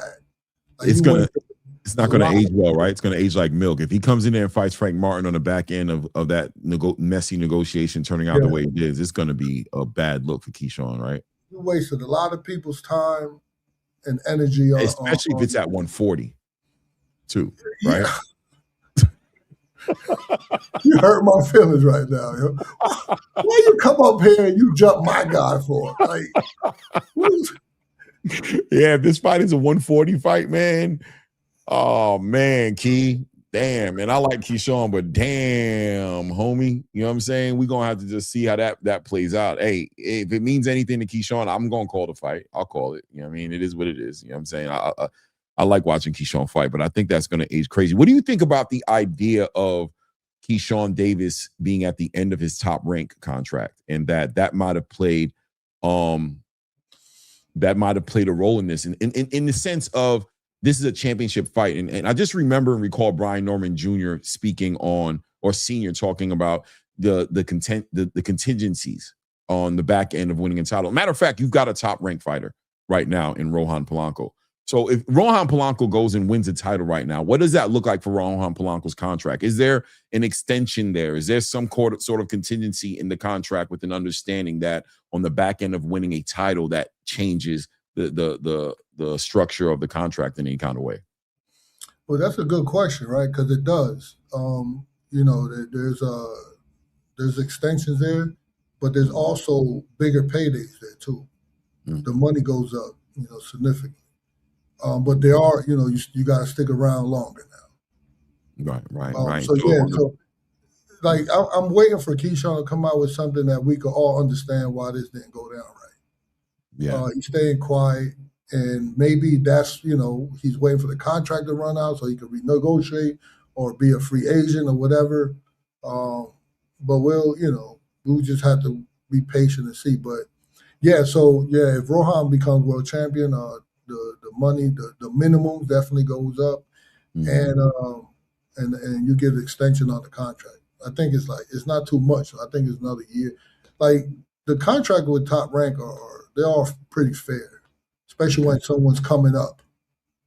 I don't know how they are when you're already a superstar, like someone like Crawford or Haney or Shakur was up. They all left, right? They probably left for a reason. But coming up as a fighter, I think it's pretty fair. Yeah. Well, I think there's an argument there to say that Shakur Stevenson's over at Zuffa Boxing, that clearly Jay Prince is building up a relationship with Dana White and the staff over at Zuffa. Zuffa's offering big paydays, big signing bonuses. You're seeing fighters like Richardson Hitchens, Edgar Berlanga going over there, preaching that they're getting their biggest paydays and their biggest opportunities over there. I don't think it's far-fetched that Keyshawn may be, maybe looking to make a move at the end of his contract, or at least, using that as leverage to say to Top Rank, well, look, man, I could be doing these other things. So, make it a good offer for me. And I think that, if that being said, if that was the case, if we're entertaining that this has any kind of legitimacy to it, on the back end of Top Rank making it a $3 million offer in the beginning outside of the purse bid, Keyshawn wanting to take it to purse bid, basically, let's just say giving Top Rank an opportunity to do better. Right? To say, hey, man, come on, man, do better. Or even give an opportunity for Turkey Al-Sheikh or, maybe Dana or somebody to kind of get involved with the purse bid. But Top Rank coming in from $3 million, now offering Key $2.1 million. Is that a legitimate reason for Keyshawn Davis to feel like he's just getting a loogie in his face? Like he's getting spit in his face by Top Rank. And because of that, I don't want to become a champion here and even have to be across the table negotiating with somebody who would look at me and not at least match the offer you gave to me before, you're actually doubling down on not giving a fuck about me and now taking $1 million off the table, making it 2.1 million. Could that motivate a fighter who's in this part of his career to be like, F everybody, I'm not working with this company anymore. I'm gonna look bad right now, but I'm gonna get about this contract. I'm gonna make my priority to close this out with Top Rank and get into the next chapter of my career. What do you think about that? Yeah, but there's also another piece of the puzzle that we have to talk about, which is the management. And the management with Prince, he's very loyal to Top Rank. Right? I think all his fighters, correct me if I'm wrong, I think all of his fighters are always with Top Rank. Yeah. At a minimum, a lion's share. I don't know if it's all of them. I don't know. I can't think of one that isn't. But when you think about Abdul, maybe the chat is like, that's the machine behind everything. So maybe if the chat can help me out, what fighter do Prince got that's not with Top Rank? So I think that there's a loyalty there. I don't know if I think there's a loyalty there. I think I think he would be talked into staying with Top Rank if he's with Prince, because I can't imagine Prince negotiating with Zuffa and having Keyshawn with Zuffa and then still had the relationship that they got with Top Rank. I don't know. I just know that one time there was a young kid that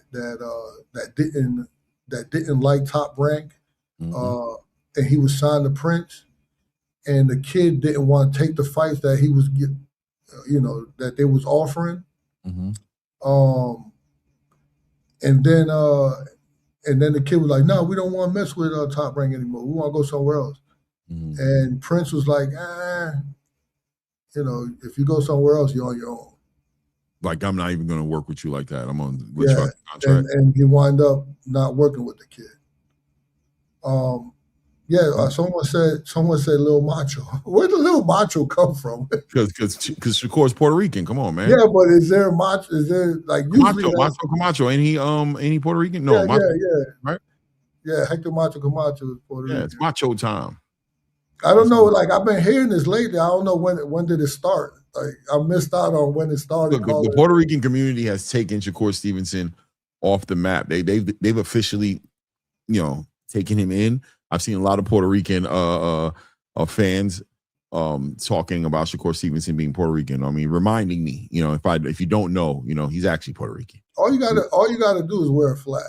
I remember Rashidi Ellis, right? Rashidi Ellis' trainer is Puerto Rican, and they was training in Puerto Rico. So I remember him fighting somewhere. I was in the audience, and on his trunks he had the Puerto Rican flag, and they would, like, all the Puerto Ricans in the crowd was like rooting for him, like crazy. And then he won, and they interviewed him at the end. When he started speaking English, everybody was like, "Hold up, he ain't Puerto Rican." Crazy. Some people started booing and everything. I was like, damn. Well, let me see here. Hold on a second. I'm seeing here that okay. Is Big Baby Miller still with Top Rank? Or he has like a collaboration between like Queensberry and Natural. Or what's the other one? He was with Top Rank. Queensberry, or someone signed him recently. Yeah, he's over at Queensberry, but I think it's like a part, like 50-50 deal, like part Top Rank, part Queensberry. And then I'm seeing here that let me see, Josh Dubin and Jay Prince are identified as a part of Moses' management team. What Moses are we talking? Oh, Zay Quinn. Yeah, so Zay Quinn is over, right? So Zay Quinn's over at Matchroom, right? Is Jay Prince part of that conversation? So I don't know. You know what I mean? I know that Shakur's not. Yeah, Shakur is with Prince, right? Yeah, he's with Prince and he's over at Zuffa. I mean, listen, this is business, coach, right? Money talks, everything else walks. And if it's super lucrative, I'm talking about like not passable, like a deal, shout out to The Godfather, you know what I mean? A deal you can't refuse. If it's a ridiculous amount of money waiting for Keyshawn Davis over at Zuffa Boxing, I think Jay Prince is all in on him leaving Top Rank and going to get. Yeah, it would have to make sense like that, right? We'll have to make sense where there's a lot of money involved, where all parties is like listen, you'd be stupid to stay with Top Rank if this is being Facts. offered and his contract is up. Oh, Right. also, what I do know about Top Rank is when the contract. So a lot of managers and promoters, when the contract is up and you don't want to re-sign with them, they look at you like you're a dirtbag. Like Okay. you're a piece of, you're a big piece of shit. Oh, I got you to this position. You ain't. Hey, my man, the contract is up. They Right. make you feel bad, right? And Top Rank is, in my experience with what I've seen. And I'm not trying to advocate for Top Rank like that. I'm not getting paid or nothing from them. But what my experience is like, contract is up. If you want to sign, you sign. If not, we're cool. Right. Right. I mean, I don't know. We got to watch how it plays out. But that's something I was entertaining because I know about from the Brian Norman Sr. conversation and now with you that there are those contingencies with the Top Rank contracts specifically. All contracts, all of them like that. There's always the but not with Ryan. Ryan didn't get the extension, right? Ryan just is basically going to close out. Like Ryan just became WBC champion. He's got one more fight according to. That's because his extension probably already happened. Trust me, you don't stay around this long without extensions. Okay. If you get in the top 10 or top 15, or if you fight for a title, like all those extensions are in the contract. Yeah. Okay. So they all. I had a fighter with Samson Lukowicz, and the contract was done, and Samson made him feel like he was, he was shit if he didn't sign with him. Yeah. So there's promoters out there that make you feel like that. Yeah. So one final topic, you know what I'm saying, and then I'll open up the panel. I'll put a link out there. Like I said, I'll bring you guys up like one or two at a time max. You know what I'm saying? I don't want you guys chasing Coach off the show because he doesn't like confusion and people talking over each other and shit like that. So I want to keep them on. So one or two at a time. But last topic is an announcement was made last night, Coach. 130-pound division looks like is going to get a mega fight. I don't know if you've been, I know you're a busy man, but news comes out that O'Shaquie Foster and Emmanuel Navarrete have come to an agreement and that we should expect to see these guys, if not November, October. I can't remember when it is, but it'll be in San Antonio, Texas. Unification as O'Shaquie Foster gets an opportunity at a pound-for-pound fighter, and Emmanuel Navarrete now, who's coming off of a great performance against Sugar Nunes, unified that IBF and WBO title. O'Shaquie brings his WBC title to the conversation. This one, Coach, is the number one and number two going at it. So not only is it a unification, including the WBC, WBO, and the IBF, but I do believe there's a lineal championship involved in this one here. So O'Shaquie Foster on the back end of this gets a victory. I think he's going to be on that pound-for-pound list. What do you think about this fight? And what do you think about going into this fight stylistically? Who are you favoring? Who I'm favoring? So I had experience with O'Shaquie, and I had experience with his team. I was in Abraham Nova's corner when he fought O'Shaquie. Man, O'Shaquie be having these mental lapses, and that that concerns me. But this is what happens. This is why you have to like O'Shaquie is the latecomer, and this is why fighters need these development fights. And if you could get over the hump on these development fights, then you start becoming just nice at your craft out of nowhere with just the experience of getting in there and having experience under the lights. Look at someone like Foster. Like when he fought Abraham and I was film studying him, he's not nowhere near as good as the Foster that we see now after fighting all the fights that he fought. With the Conceição and the Cool Boy and Raymond Ford, like all those fights back to back like that, and you get the hump, you get the win on, man, you just become nice. You just, so Foster, like in this fight, he's gonna want like a disciplined boxing match. He can't lose focus because Navarrete, all he want to do is get messy. Right, he wanted to land those crazy uppercuts and from outside the distance. So whoever gets in their own fight, right, most likely probably win. If O'Shaquie could stay disciplined, and if he can, and Navarrete could get into a messy fight, it leans that way. I gotta do more studying to see who I would favor. Foster, I'm visualizing the fight. Foster will have to like use his legs, his jab, he got really, really good timing. I remember he hurt his bicep with Nova, but he still was able to time Nova when Nova was coming in, even with a hurt bicep. But at the same time, he can't just stand in front of Navarrete and let him throw those awkward punches and not stand in front of him and think that you're going to read where these punches. You can't train for that. Like you can't find a sparring partner that fights like Navarrete. Navarrete could probably find a sparring partner that's clean, with their punches, right? Technically sound like Foster, but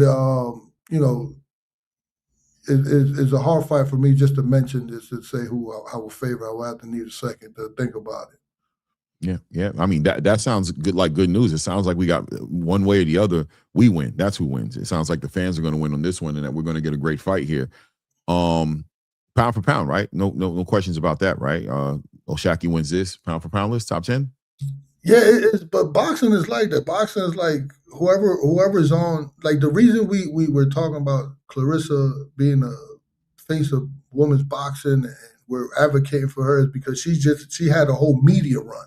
And with the whole media run, you get to like really focus on this one's on your mind. But watch when the Katie Taylor fight come along, and she get her media run. She might not need it because she already sold 80,000. But once they get their media run, it's like, oh shit, now we're on top of her. It's the same thing. Like you get your media run with Teofimo now. If Teofimo wins, oh shit, he's probably the best at 147. So it's who and in between time you get Bill Haney. He's a genius. He got to keep Devin Haney's name involved. So he do the talking while there's no fight going on. So that's a hell of a strategy, Clay. When your fighter ain't fighting, that he's not getting his media run. The father's on all the podcasts, keeping his son's name alive. So if this fight is pound for pound, the media run gonna say yes. But as soon as we get the next 130 media run, they'll probably get pushed to the side because it's not really that dominant. Right. I mean, I love the fight. You know what I'm saying? I love the fight. I think that's the fight that should have been made outside of a Shakur Stevenson fight for O'Shaquie. It is what it is. I'm rooting. I'm in a rooting conversation, right? Like I'm rooting for a fighter. I don't know who's going to win. I think it's a 50-50 fight, man. I think it all depends. Who do you root for? Who do you want? O'Shaquie? I'm rooting for O'Shaquie. I'm rooting for O'Shaquie Foster, man. I love the run that he's been on since the comeback from Robinson Casaccio. You know what I'm saying? I just love the run that he's been on. I think he's been on a great run. I think that Stephen Fulton fight is a great win for him, even though I was going to say age like wine, but not really, being that Fulton can't even make weight for his next two fights. He's just sitting out here playing games. But that being said, Stephen Fulton is a great fighter. You know what I mean? Just a little something going on in the discipline department with him, and I like the way he looked against Raymond Ford. You know what I mean? I think matter of fact, I think those two fights are great fights for him to get ready for Navarrete. As far as just like he's been the high level, he's been fighting at a higher level. I think Navarrete, the Charlie Suarez fight, there's an argument there that he lost that fight. You know what I mean? That he was losing that fight going into that injury that came from a punch, not a headbutt, right? So it shouldn't have been stopped. And if it was, it should have went to the scorecards, and arguably Charlie Suarez would have walked away a champion there.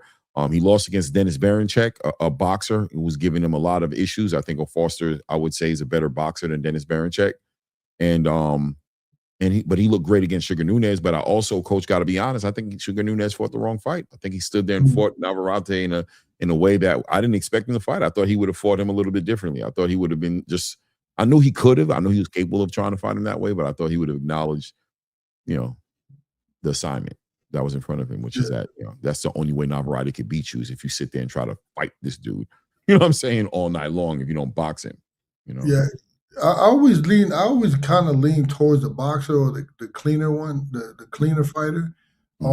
So, if I would have to think about it, but if you ask me like right now to pick somebody, I would actually lean Foster in a close fight. If he's disciplined. Right. I think he's definitely the better pure boxer, right?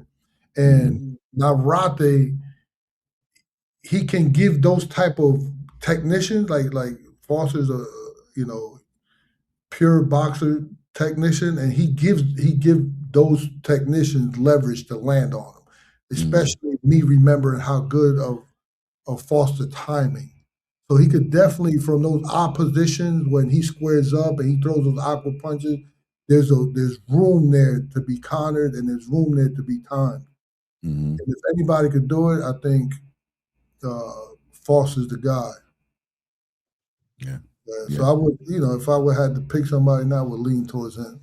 Yeah, I definitely would. I think it's going to be a big fight. You like it, though? The Mexican versus the black dude in San Antonio, Texas. Navarrete with the Mexican fan base. Shaki Foster comes in with that Texas backing. I mean, it's a good black Mexican, balance of people in Texas. I think that's a big fight. What do you think about? And what do you think about fight of the year candidate? Are you expecting this to be that kind of level of fight? We putting a lot on this fight. Huh? I'm just saying, man, there's a lot of candidates for fight of the year, man. I think styles make fights. I don't think it will be the fight of the year, but I'm saying a candidate. I'm talking about in the conversation at the end of the year for fight of the year. We got some fights, you know what I'm saying? But, when you put a Mexican in there like Manuel Navarrete, who has no breaks, you know what I'm saying? And then you put a slick fighter like Shaki Foster, is that, are those the ingredients for a potential fight of the year? I don't know. I'm just asking. I think history goes towards the slick black fighter, right? Every time. I think so. So. You know what I mean? I'd have to go with that. But still an entertaining fight, right? An entertaining fight. No, Navarrete ain't easy for no. He fights. Not definitely I think Navarrete is gonna make Foster work every minute.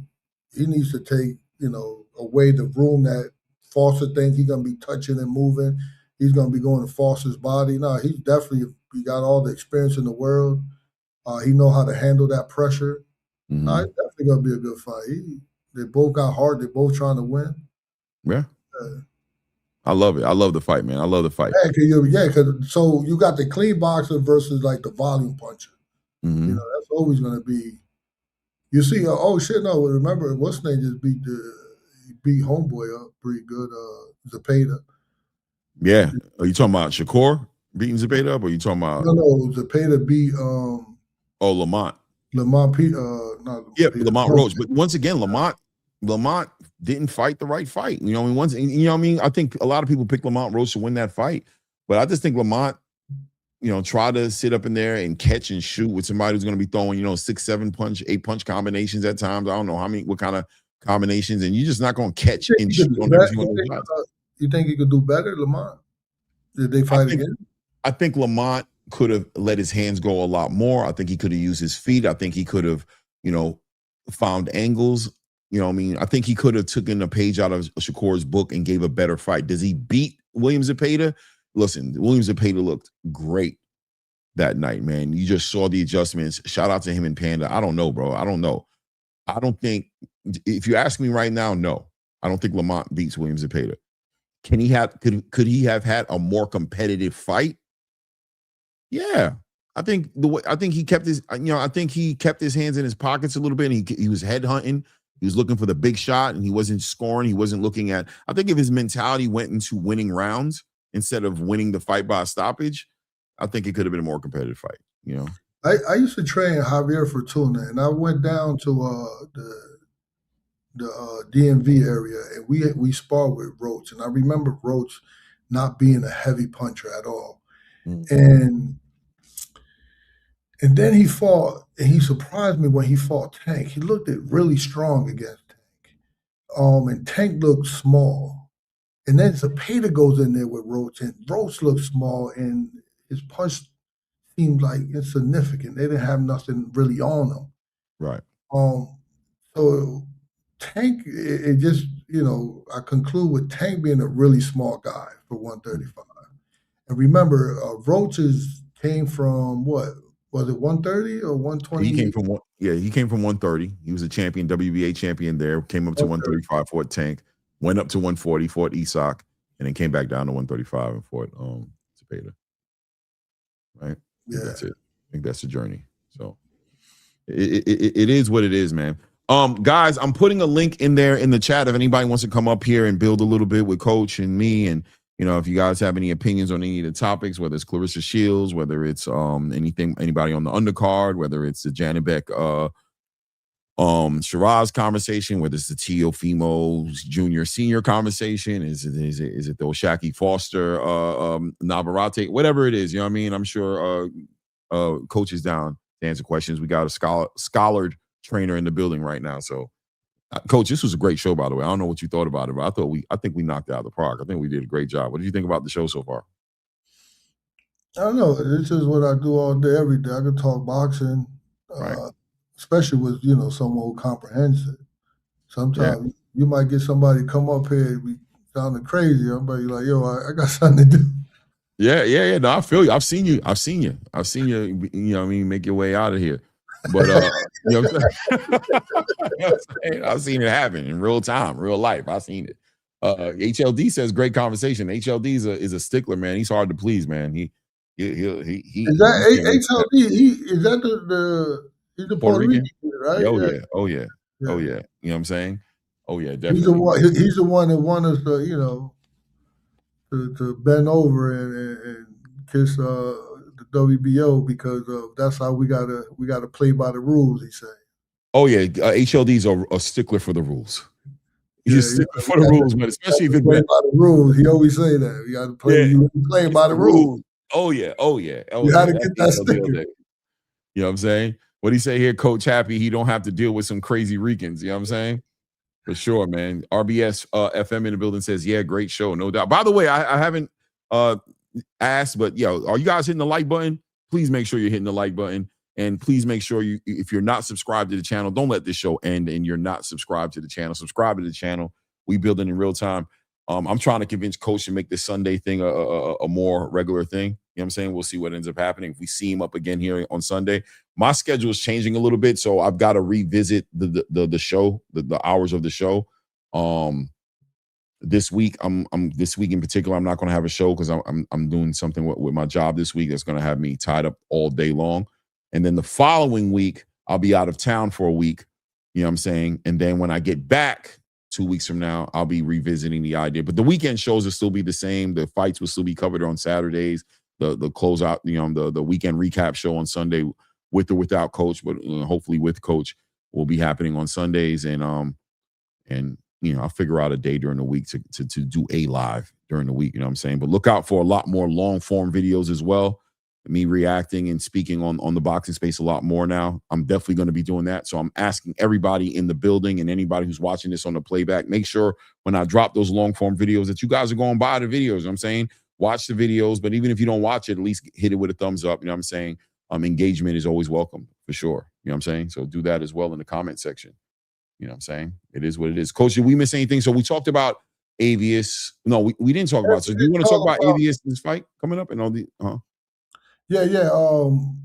He's fighting on some, I don't know if this is the first time they have fights on TikTok. That's a significant. We didn't even talk about that, right? As far as the Amanda Serrano fight that she has coming up here, it's not about the opponent she's fighting. It's really about what she's bringing into the game. And this is where Amanda Serrano, in my opinion, jumps into the conversation of, the face of women's boxing, right? We just watched Claressa Shields do what she did, and she made a statement, as far as being a face of women's boxing because of her ability to pack out the arena and, the support she got. But Amanda Serrano brings that other element to the game, right? Like she brings the knockouts, she brings the experience in the ring, but she also brings like the history part of it, where she just is part of history, right? With MVP and the paydays with Katie Taylor and Madison Square Garden, and now she's bringing in TikTok, right?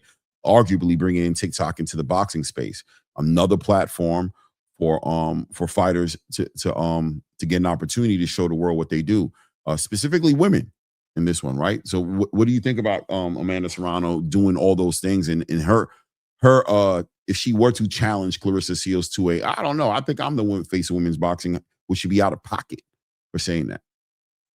No, it's, especially when you're someone that who sold out the big room at Madison Square Garden, Mm-hmm. and you have a strong strong fan base, and you're kind of clean with it. You don't have to kind of like act ratchet on social media to get people to come. You know, so I think yeah, she probably won't win, but Right. the argument, but yeah, she definitely have an argument. Yeah, if she was to say something, she could say something, right, Coach? You wouldn't look at her like, shut your mouth. You'd be like, well, Yeah, go yeah, ahead. the money thing, right? The biggest, you know, I don't know. She definitely got an argument, but I just think Claressa I think Claressa, with all her accolades and her being able to fight basically no one knows, and still people come to the event. She putting on an event, not just a boxing fight. Yeah. But Soriano did the same thing. I think it was. I don't know if you got to see the atmosphere of her and Katie Taylor when they fought in the big room. The Puerto Ricans in there and Oh yeah. Oh yeah. I saw that. That was Irish crazy. in there. It was crazy. And now she's the trailblazer, right? She's coming up with these new things, and now she's gonna probably get a knockout to get like the female the most knockout, right? Mm-hmm. The female got the Yeah. most I mean, this knockout. one. Yeah, she gets a knockout here. She has a record. And fighting on TikTok, and I think fighting on where we've been laughing at this TikTok thing. I think we was on the Johnny show, and it was like, if you real, you don't got TikTok on your phone or something like that with the funny narrative. Mm-hmm. And I stay quiet because I got TikTok on my phone. Yeah, I got TikTok. So listen, I'm not a big social media guy, but let me tell you, if you're in the social media space and you're into marketing yourself or what you do or your fighters or a fighter or anything, you're a fool not to be on TikTok. Yeah, TikTok so is but definitely the way. I think TikTok is bigger than people realize. You Mhm, got young fans are already on the app. They're already on there, so mhm, they're watching clips, and they're watching knockouts and interviews. So why not make them jump on this fight, and not have them like search for boxing? It's there for them to watch. So this also give boxing a chance to turn somebody who just scrolling through social media, uh, mhm. you know, just give them a fight to watch, or just to see it for a second.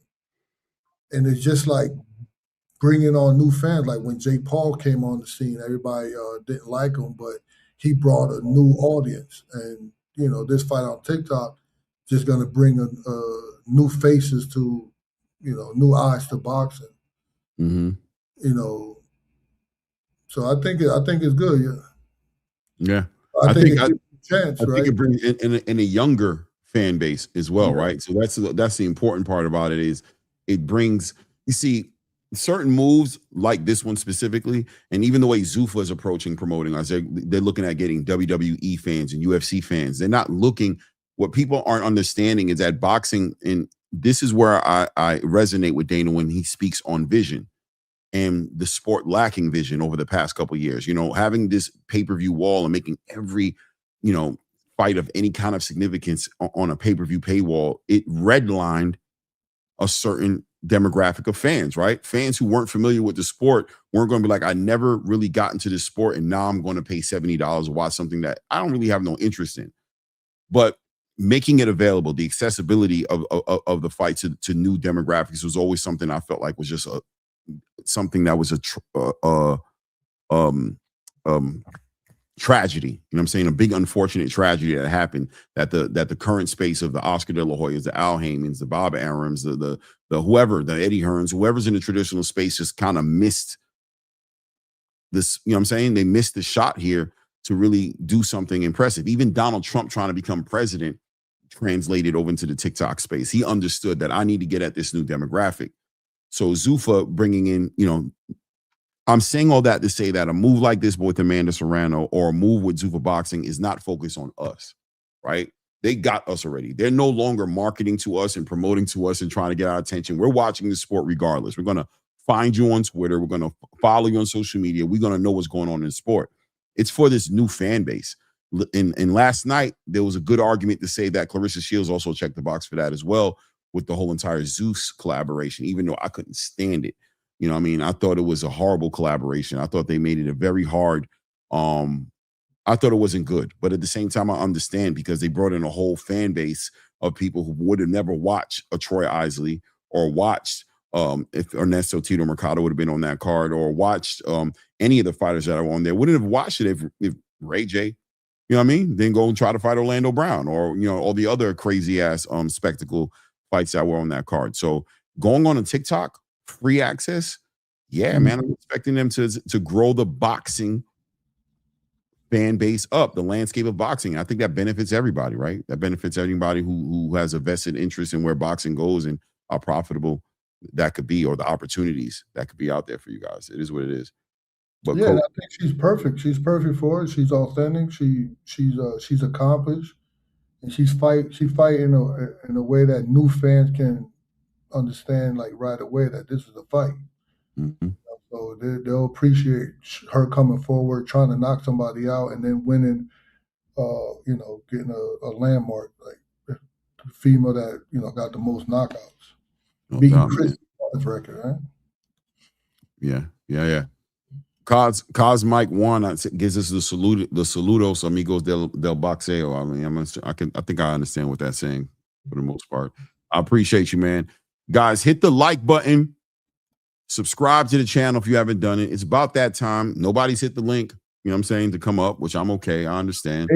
HLD ain't hit the link? Nah, you know, I mean, normally he hits the link. He's got to be mixing it up or doing something, you know, not in the right environment, but it's all good, man. This was a great show. You know what I mean? I love these kind of conversations. I wish, you know, I like these kind of the shows, you know what I mean? I thought we went through the topics pretty well, gave some good perspective of what's going on in the space. Look forward to hold on. HLD said, give me a sec. Okay, so he coming up. HLD's coming up. It is what it is. But yeah, you were getting ready to talk about Avius. So as far as Avius Griffin right now and his championship aspirations, how much closer is he to being like a top 10? Is he a top 10 welterweight right now? No, I think he was. I think he got knocked off from the. Yeah, I don't know where he's at. As far as in any of the sanctioning body rankings, I know in Ring Magazine he's not there, but I'm saying as far as any of the sanctioning bodies. Yeah, he was at one point. I don't know where he is now.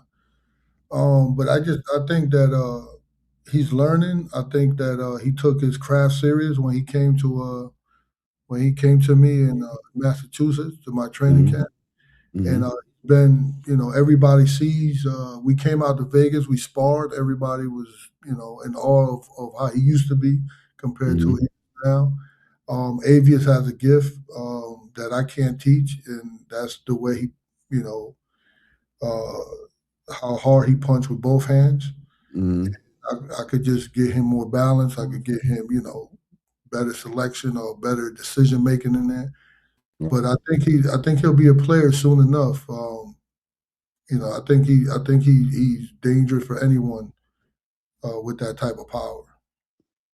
No doubt. HLD, what's good, man? You in the building, man? We thought we was going to see you. What's good? Yes, sir. Hey, happy Sunday, guys. Hey, happy Sunday, Coach. I came out because I wanted to respect your space, and I didn't, you know what I mean? So you were having a great conversation with Clay, and I appreciate it. So I didn't want to. How'd you like the dialogue today with me? Yo, man, it's boxing talk. You know what I mean? And boxing talk of the highest level. So I respect it. You know, it was a great conversation, and maybe we teach some people a few things more than what they didn't know. So I appreciate that for a fact. How we doing, Coach? We're doing good, man. We're doing good. I'm happy to be on here because I'm not used to just this much of downtime. Sundays is pretty awesome. I would love to do this on Sundays. You see it all the time. I'm stuck in this hotel room. You know, Avius is out shopping when I get off of the airplane outfit to the airport outfit.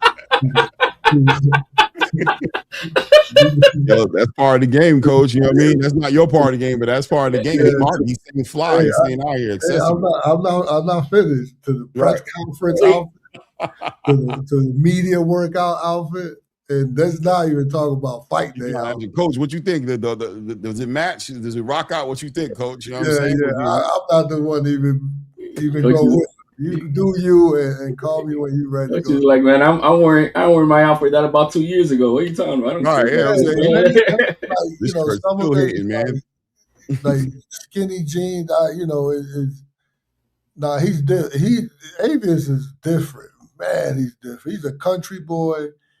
He got his own style.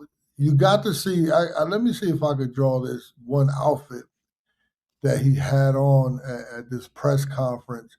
Part of the outfit was money coming out of his pocket.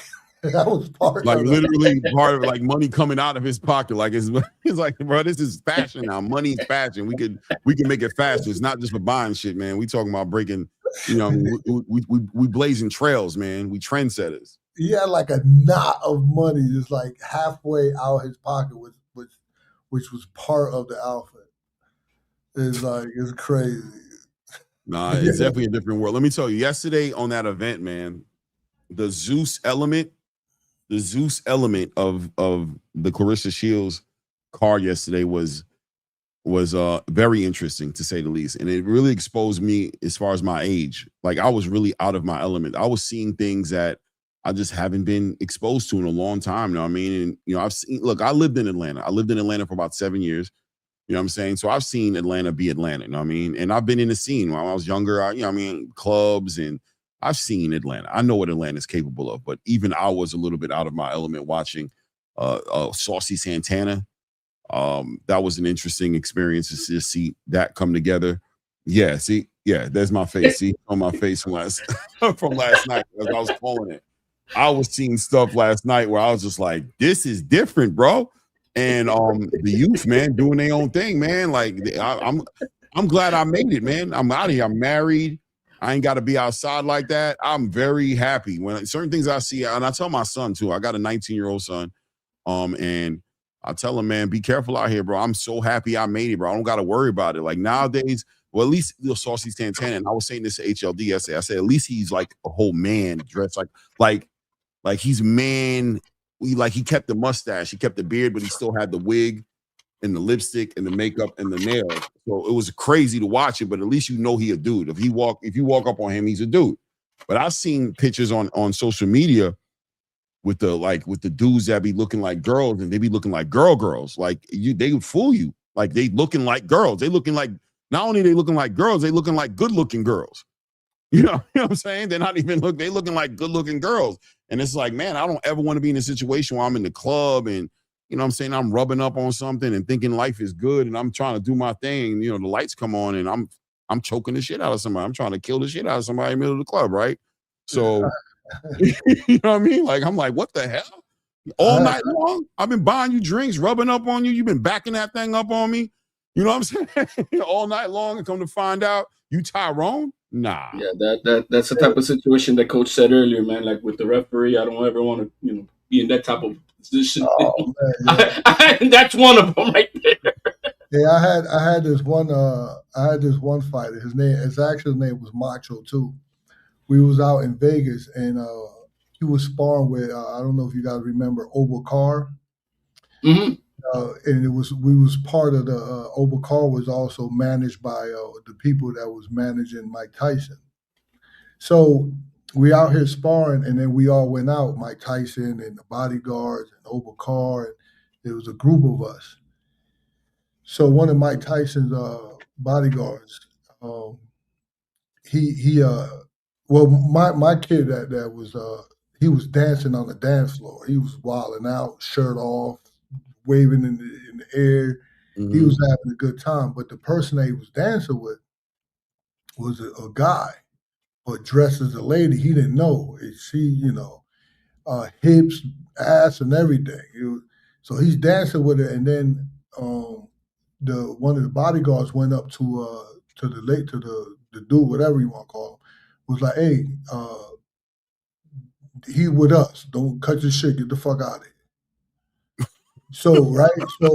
So Macho didn't hear him, like, press the dude. So Macho start dancing with the dude again, or, whatever. And then the bodyguard snatched the hair up of the dude, like, yo, I fucking told you to, not with my people. And then, like, threw him off, and Macho was sitting there like, yo, what the hell happened? And he was like, yo, that's a dude. And Macho was like, no way, that's the dude. No way. It's like, no way. You, bro. And I see somebody in there, deep woods in here, going, how is a dude a good looking girl? That is crazy. I mean, you could try to play on my words and turn this into I said a dude look good. That's what you want to say. But what I'm trying to tell you is a lot of these dudes is getting top level work done.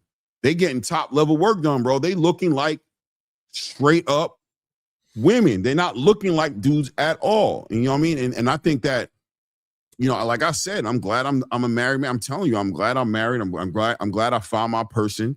You know what I'm saying? My wife, you know what I'm saying? Who is a woman for the community who wants to turn it. I don't know what this crazy media space is like, but I'm glad I'm not in the club. You know what I'm saying? Look, said Clay likes what? You see what I'm saying?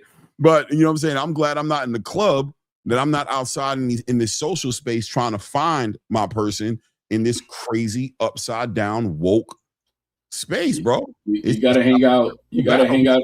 You gotta hang out nowadays with a consent form to field check before anything.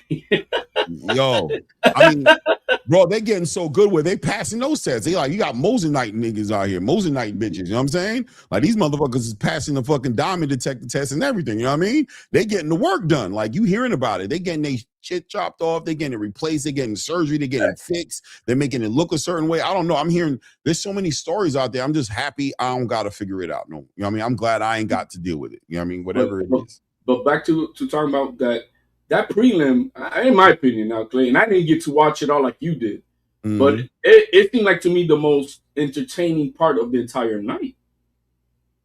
Yeah, you talking about that? You talking about Chanel Butler? That circus earlier, and the good fight from the two young ladies. That was to me the most entertaining section. I was laughing my ass off over here, bro. I thought it was crazy, but I was laughing, bro. You had me rolling. Hey, check my man's outfit out, man. Okay. Avius Griffin, right? And you got to pay close attention to the pocket.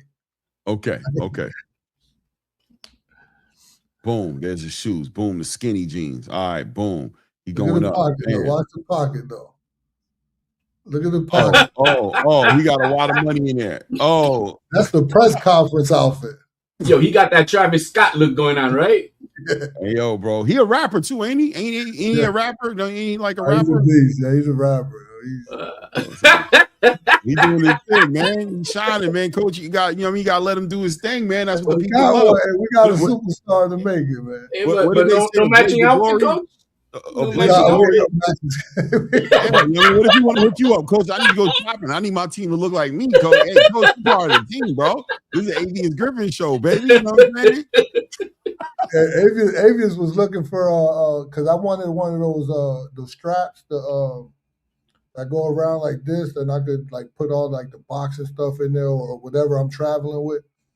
And he had a couple ideas. I was like, man, like a satchel. Yeah, that looked like a purse to me, man. I can't fuck with that one. Oh, he tried to elevate you. He tried to step your game up. He tried to elevate you. Like, hey, Coach, you can have that, but you can also be swagged out. Let me show you. You gotta let Avius show you, man. Nah, Coach wanted a satchel or a saddlebag, but I know that cartera. I know that. Yeah. No, but Coach, when you get a chance, you got to catch a Chanel Butler fight, man. I'm telling you, that fight was the fight of the night, man. That was a great fight. And, I think as far as women fighting is concerned, I think that's right in the conversation of fight of the year candidate for the women fighting. That's how good the fight was, how competitive it was, and how much of a I mean, more than competitive, and like it was a toe-to-toe, I would say mano y mano, even though it's two females fight, man. You had an Argentinian style female in Marinella Ramirez, and then you had a boxer puncher from Philadelphia in Chanel Butler, and it was just the shit. You know what I'm saying? It was just the shit, man. It was a great fight, man. Chanel Butler did her thing, man. All I can tell you is anytime I hear her name come up, I will watch her fight. I will make it a point. If she's on the card, I'm gonna watch her. Is that your wheelhouse, Coach? Have you trained any women fighters, or is that something not on your table? No, I don't train. Because I train. I usually when I train someone, they come into my training camp, and people that I train, they're all over the world. They come in and they stay. I have like, if you could envision like the old firehouse, Mm-hmm. all the rooms are upstairs, like where the firefighters used to stay at. So we turn all those rooms into the fighters' rooms, and can you imagine a woman living upstairs Right. That's crazy. No, She's in no, danger, bro. That's like no. unless she's Bernice Ferreira. Oh man, you said it right after before I did. Bernice would be straight. She'd be No, I understand that, Coach. I definitely understand that. That means you got a tight niche program that you got going over there with your in-state household. Coach, I wanted to hit you a little bit with the rule stuff that you threw at me with the WBO rules. I'm telling you, Ben don't know, man. Let me clarify. What I'm trying to say is, yes, you got to play by the rules, but you got to know the rules, master the rules, so you can use it against them with the rules. When you do that, there, you corner these people. I don't care, and that's in anything in life, in any type of, it doesn't matter, corporate America. You learn the rules, the rule of law, because that's how it is for them with the bylaws. You can then use it against them, but just like they use it against you. But when you're dealing, and I gotta get up out of here, but I say this: when you're dealing with the type of people that we're dealing with that are lawyers, and you thought, hey, wait a minute, I read the rules. This is the rules, and it was like, oh yeah, but you didn't read the part that he'll qualify if it's up to our likings, and you're like, wait, what? What does that actually mean? So at the end of the day, there's what you're saying. I understand that. at the end of the day, boxing teaches you a lot about life.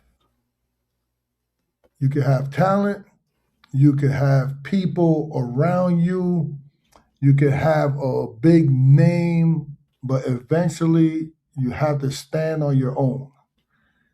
You have to make decisions under pressure. You got to live with those results. You're going to get hit in life as well as in boxing. You're going to lose rounds. You're going to have people doubt you, misunderstand you, and maybe even try to take advantage of you if you don't know the rules, right? But you keep learning. You stay, I would say, disciplined, and you have to make adjustments. You don't let one bad moment define you. And this is why I love boxing, because it teaches you responsibility. It teaches you patience. It teaches you how to be courageous, but also it teaches you respect. And when you fall, you get up a little better and wiser and ready for the next round. So much respect to everybody hearing us, watching us. Keep fighting for what you believe in. And thank you very much to Clay, people in the chat. And I'll see you the next time. Next Sunday, right, Coach? Indeed so. Peace. There we go. I got them locked in for one more. One more. We like that. We like that. The show. Coach Hector Bermudez, el filósofo. That means the philosopher. Yeah, for sure. He always drops those gems at the end, man. Always leaves you something, man. Big Herm Show with the $2 says Zeus runs Atlanta. Great dance partner last night. It is what it is, man. I mean, last night's event was an experience. Hey, man, you know what? I had 37,000 people watch. Yes, Clay. Yesterday you had so many new faces in this chat. It brought in new faces, bro. A lot of females too that were into it. So it may not be all to the tasting of what we like on our palate, right? But I left my ass off in that first half. I did. I was having a ball laughing. I didn't. If it wasn't for Rich, bro, he put that link in the chat for a YouTuber. But I was having a ball watching it with hearing you with your commentary and your professionalism that you took upon it when it needed to be. So, yo, man, I had a good time. I don't care what anybody says. Hey, I'm glad it was a success yesterday for you. I'm glad. Hey, I heard you took like over 100 more subscribers or whatnot. Yeah. Yo, man, great job, Clay. Great job. And you did it on your own yesterday. That's what, you just keep that in mind. Yes, sir. No. I mean, listen, man, it is what it is, man. It was a very successful event, and my wife was like, she's on the same time as you, by the way, right? My wife is on the same exact time as you. You know what I'm saying? When it comes to that talk, because I know what you just said. You know what I'm saying? You know what I'm saying? My wife is on the same time. Immediately when the show was done, she was like, "You see, why don't you never listen to me? You don't never listen to me." You know what I'm saying? That's what I'm talking about. You what you gonna tell me now? Oh my God! Now you lost every battle from now on up. Remember that one time out? You remember? Yeah. Finally listen to me and look. What? Don't even say nothing to me. Don't even say nothing to me. I'm like, hey, flowers to the queen at home. She was right. She was right. Yeah, man. So it was a good time, man. Hey, Clay, I appreciate you having me on, and I didn't want to come on, and I only came out because Coach called me out. So no, it's about that time for me, man. We're heading to 4 hours, and I got to go move around and make things happen. I appreciate you coming up, man. Thanks for the support as always, HO. Hey, you know it, man. Everybody, hit the like and subscribe. You already know you're on the Claymore Rain Show. Peace out. No doubt. Peace. So salute to all you guys in the building, man. I appreciate you guys. Great show today. Hope you take away something from the conversation, man. We broke down, had a great weekly recap. Look forward to Sundays. We will be doing the weekly recap up here on Sundays, and it looks like Coach Hector Bermudez is going to be here next Sunday.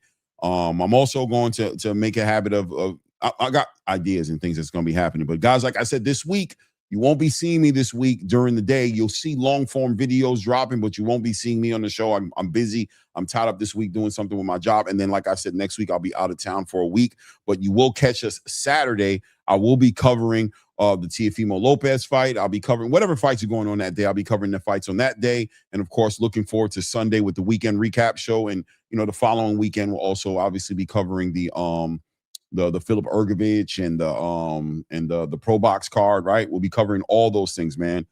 I appreciate you guys. Subscribe to the channel if you haven't done so yet. Playback Gang, don't forget to hit the like button. If you haven't subscribed to the channel, do that. Until the next one, guys, it's your boy Rain. This is that ATP Combat Media Show, better known as Read the Ring. And at this point, until the next one, we out.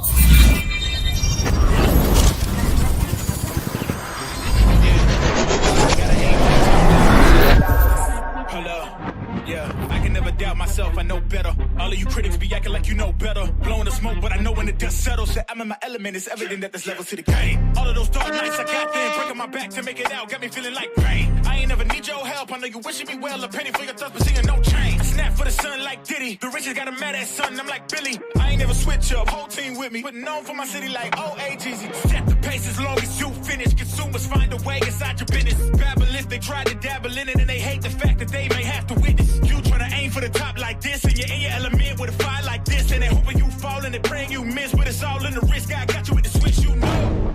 I'm in the zone. Give me the throne. One shot, that's all that you got. That's all that I know. Foot on the gas. 155 on the road. You could be a friend of me, an enemy. Keep that same old energy, cause I know I'm in my element. Ooh, yeah. I'm in my element. Ooh, yeah. I'm in my element. I'm in my element. Ooh, yeah. I'm in my element. Ooh, yeah. I'm in my element. Ooh, yeah. Keep that same energy. I'm in my element. Ooh, yeah. I'm in my element. Flow is like water. I'm forced through the fire. I'm feeling like gold. Gotta stay grounded, stay down to earth. Following God and you grinding, you do it.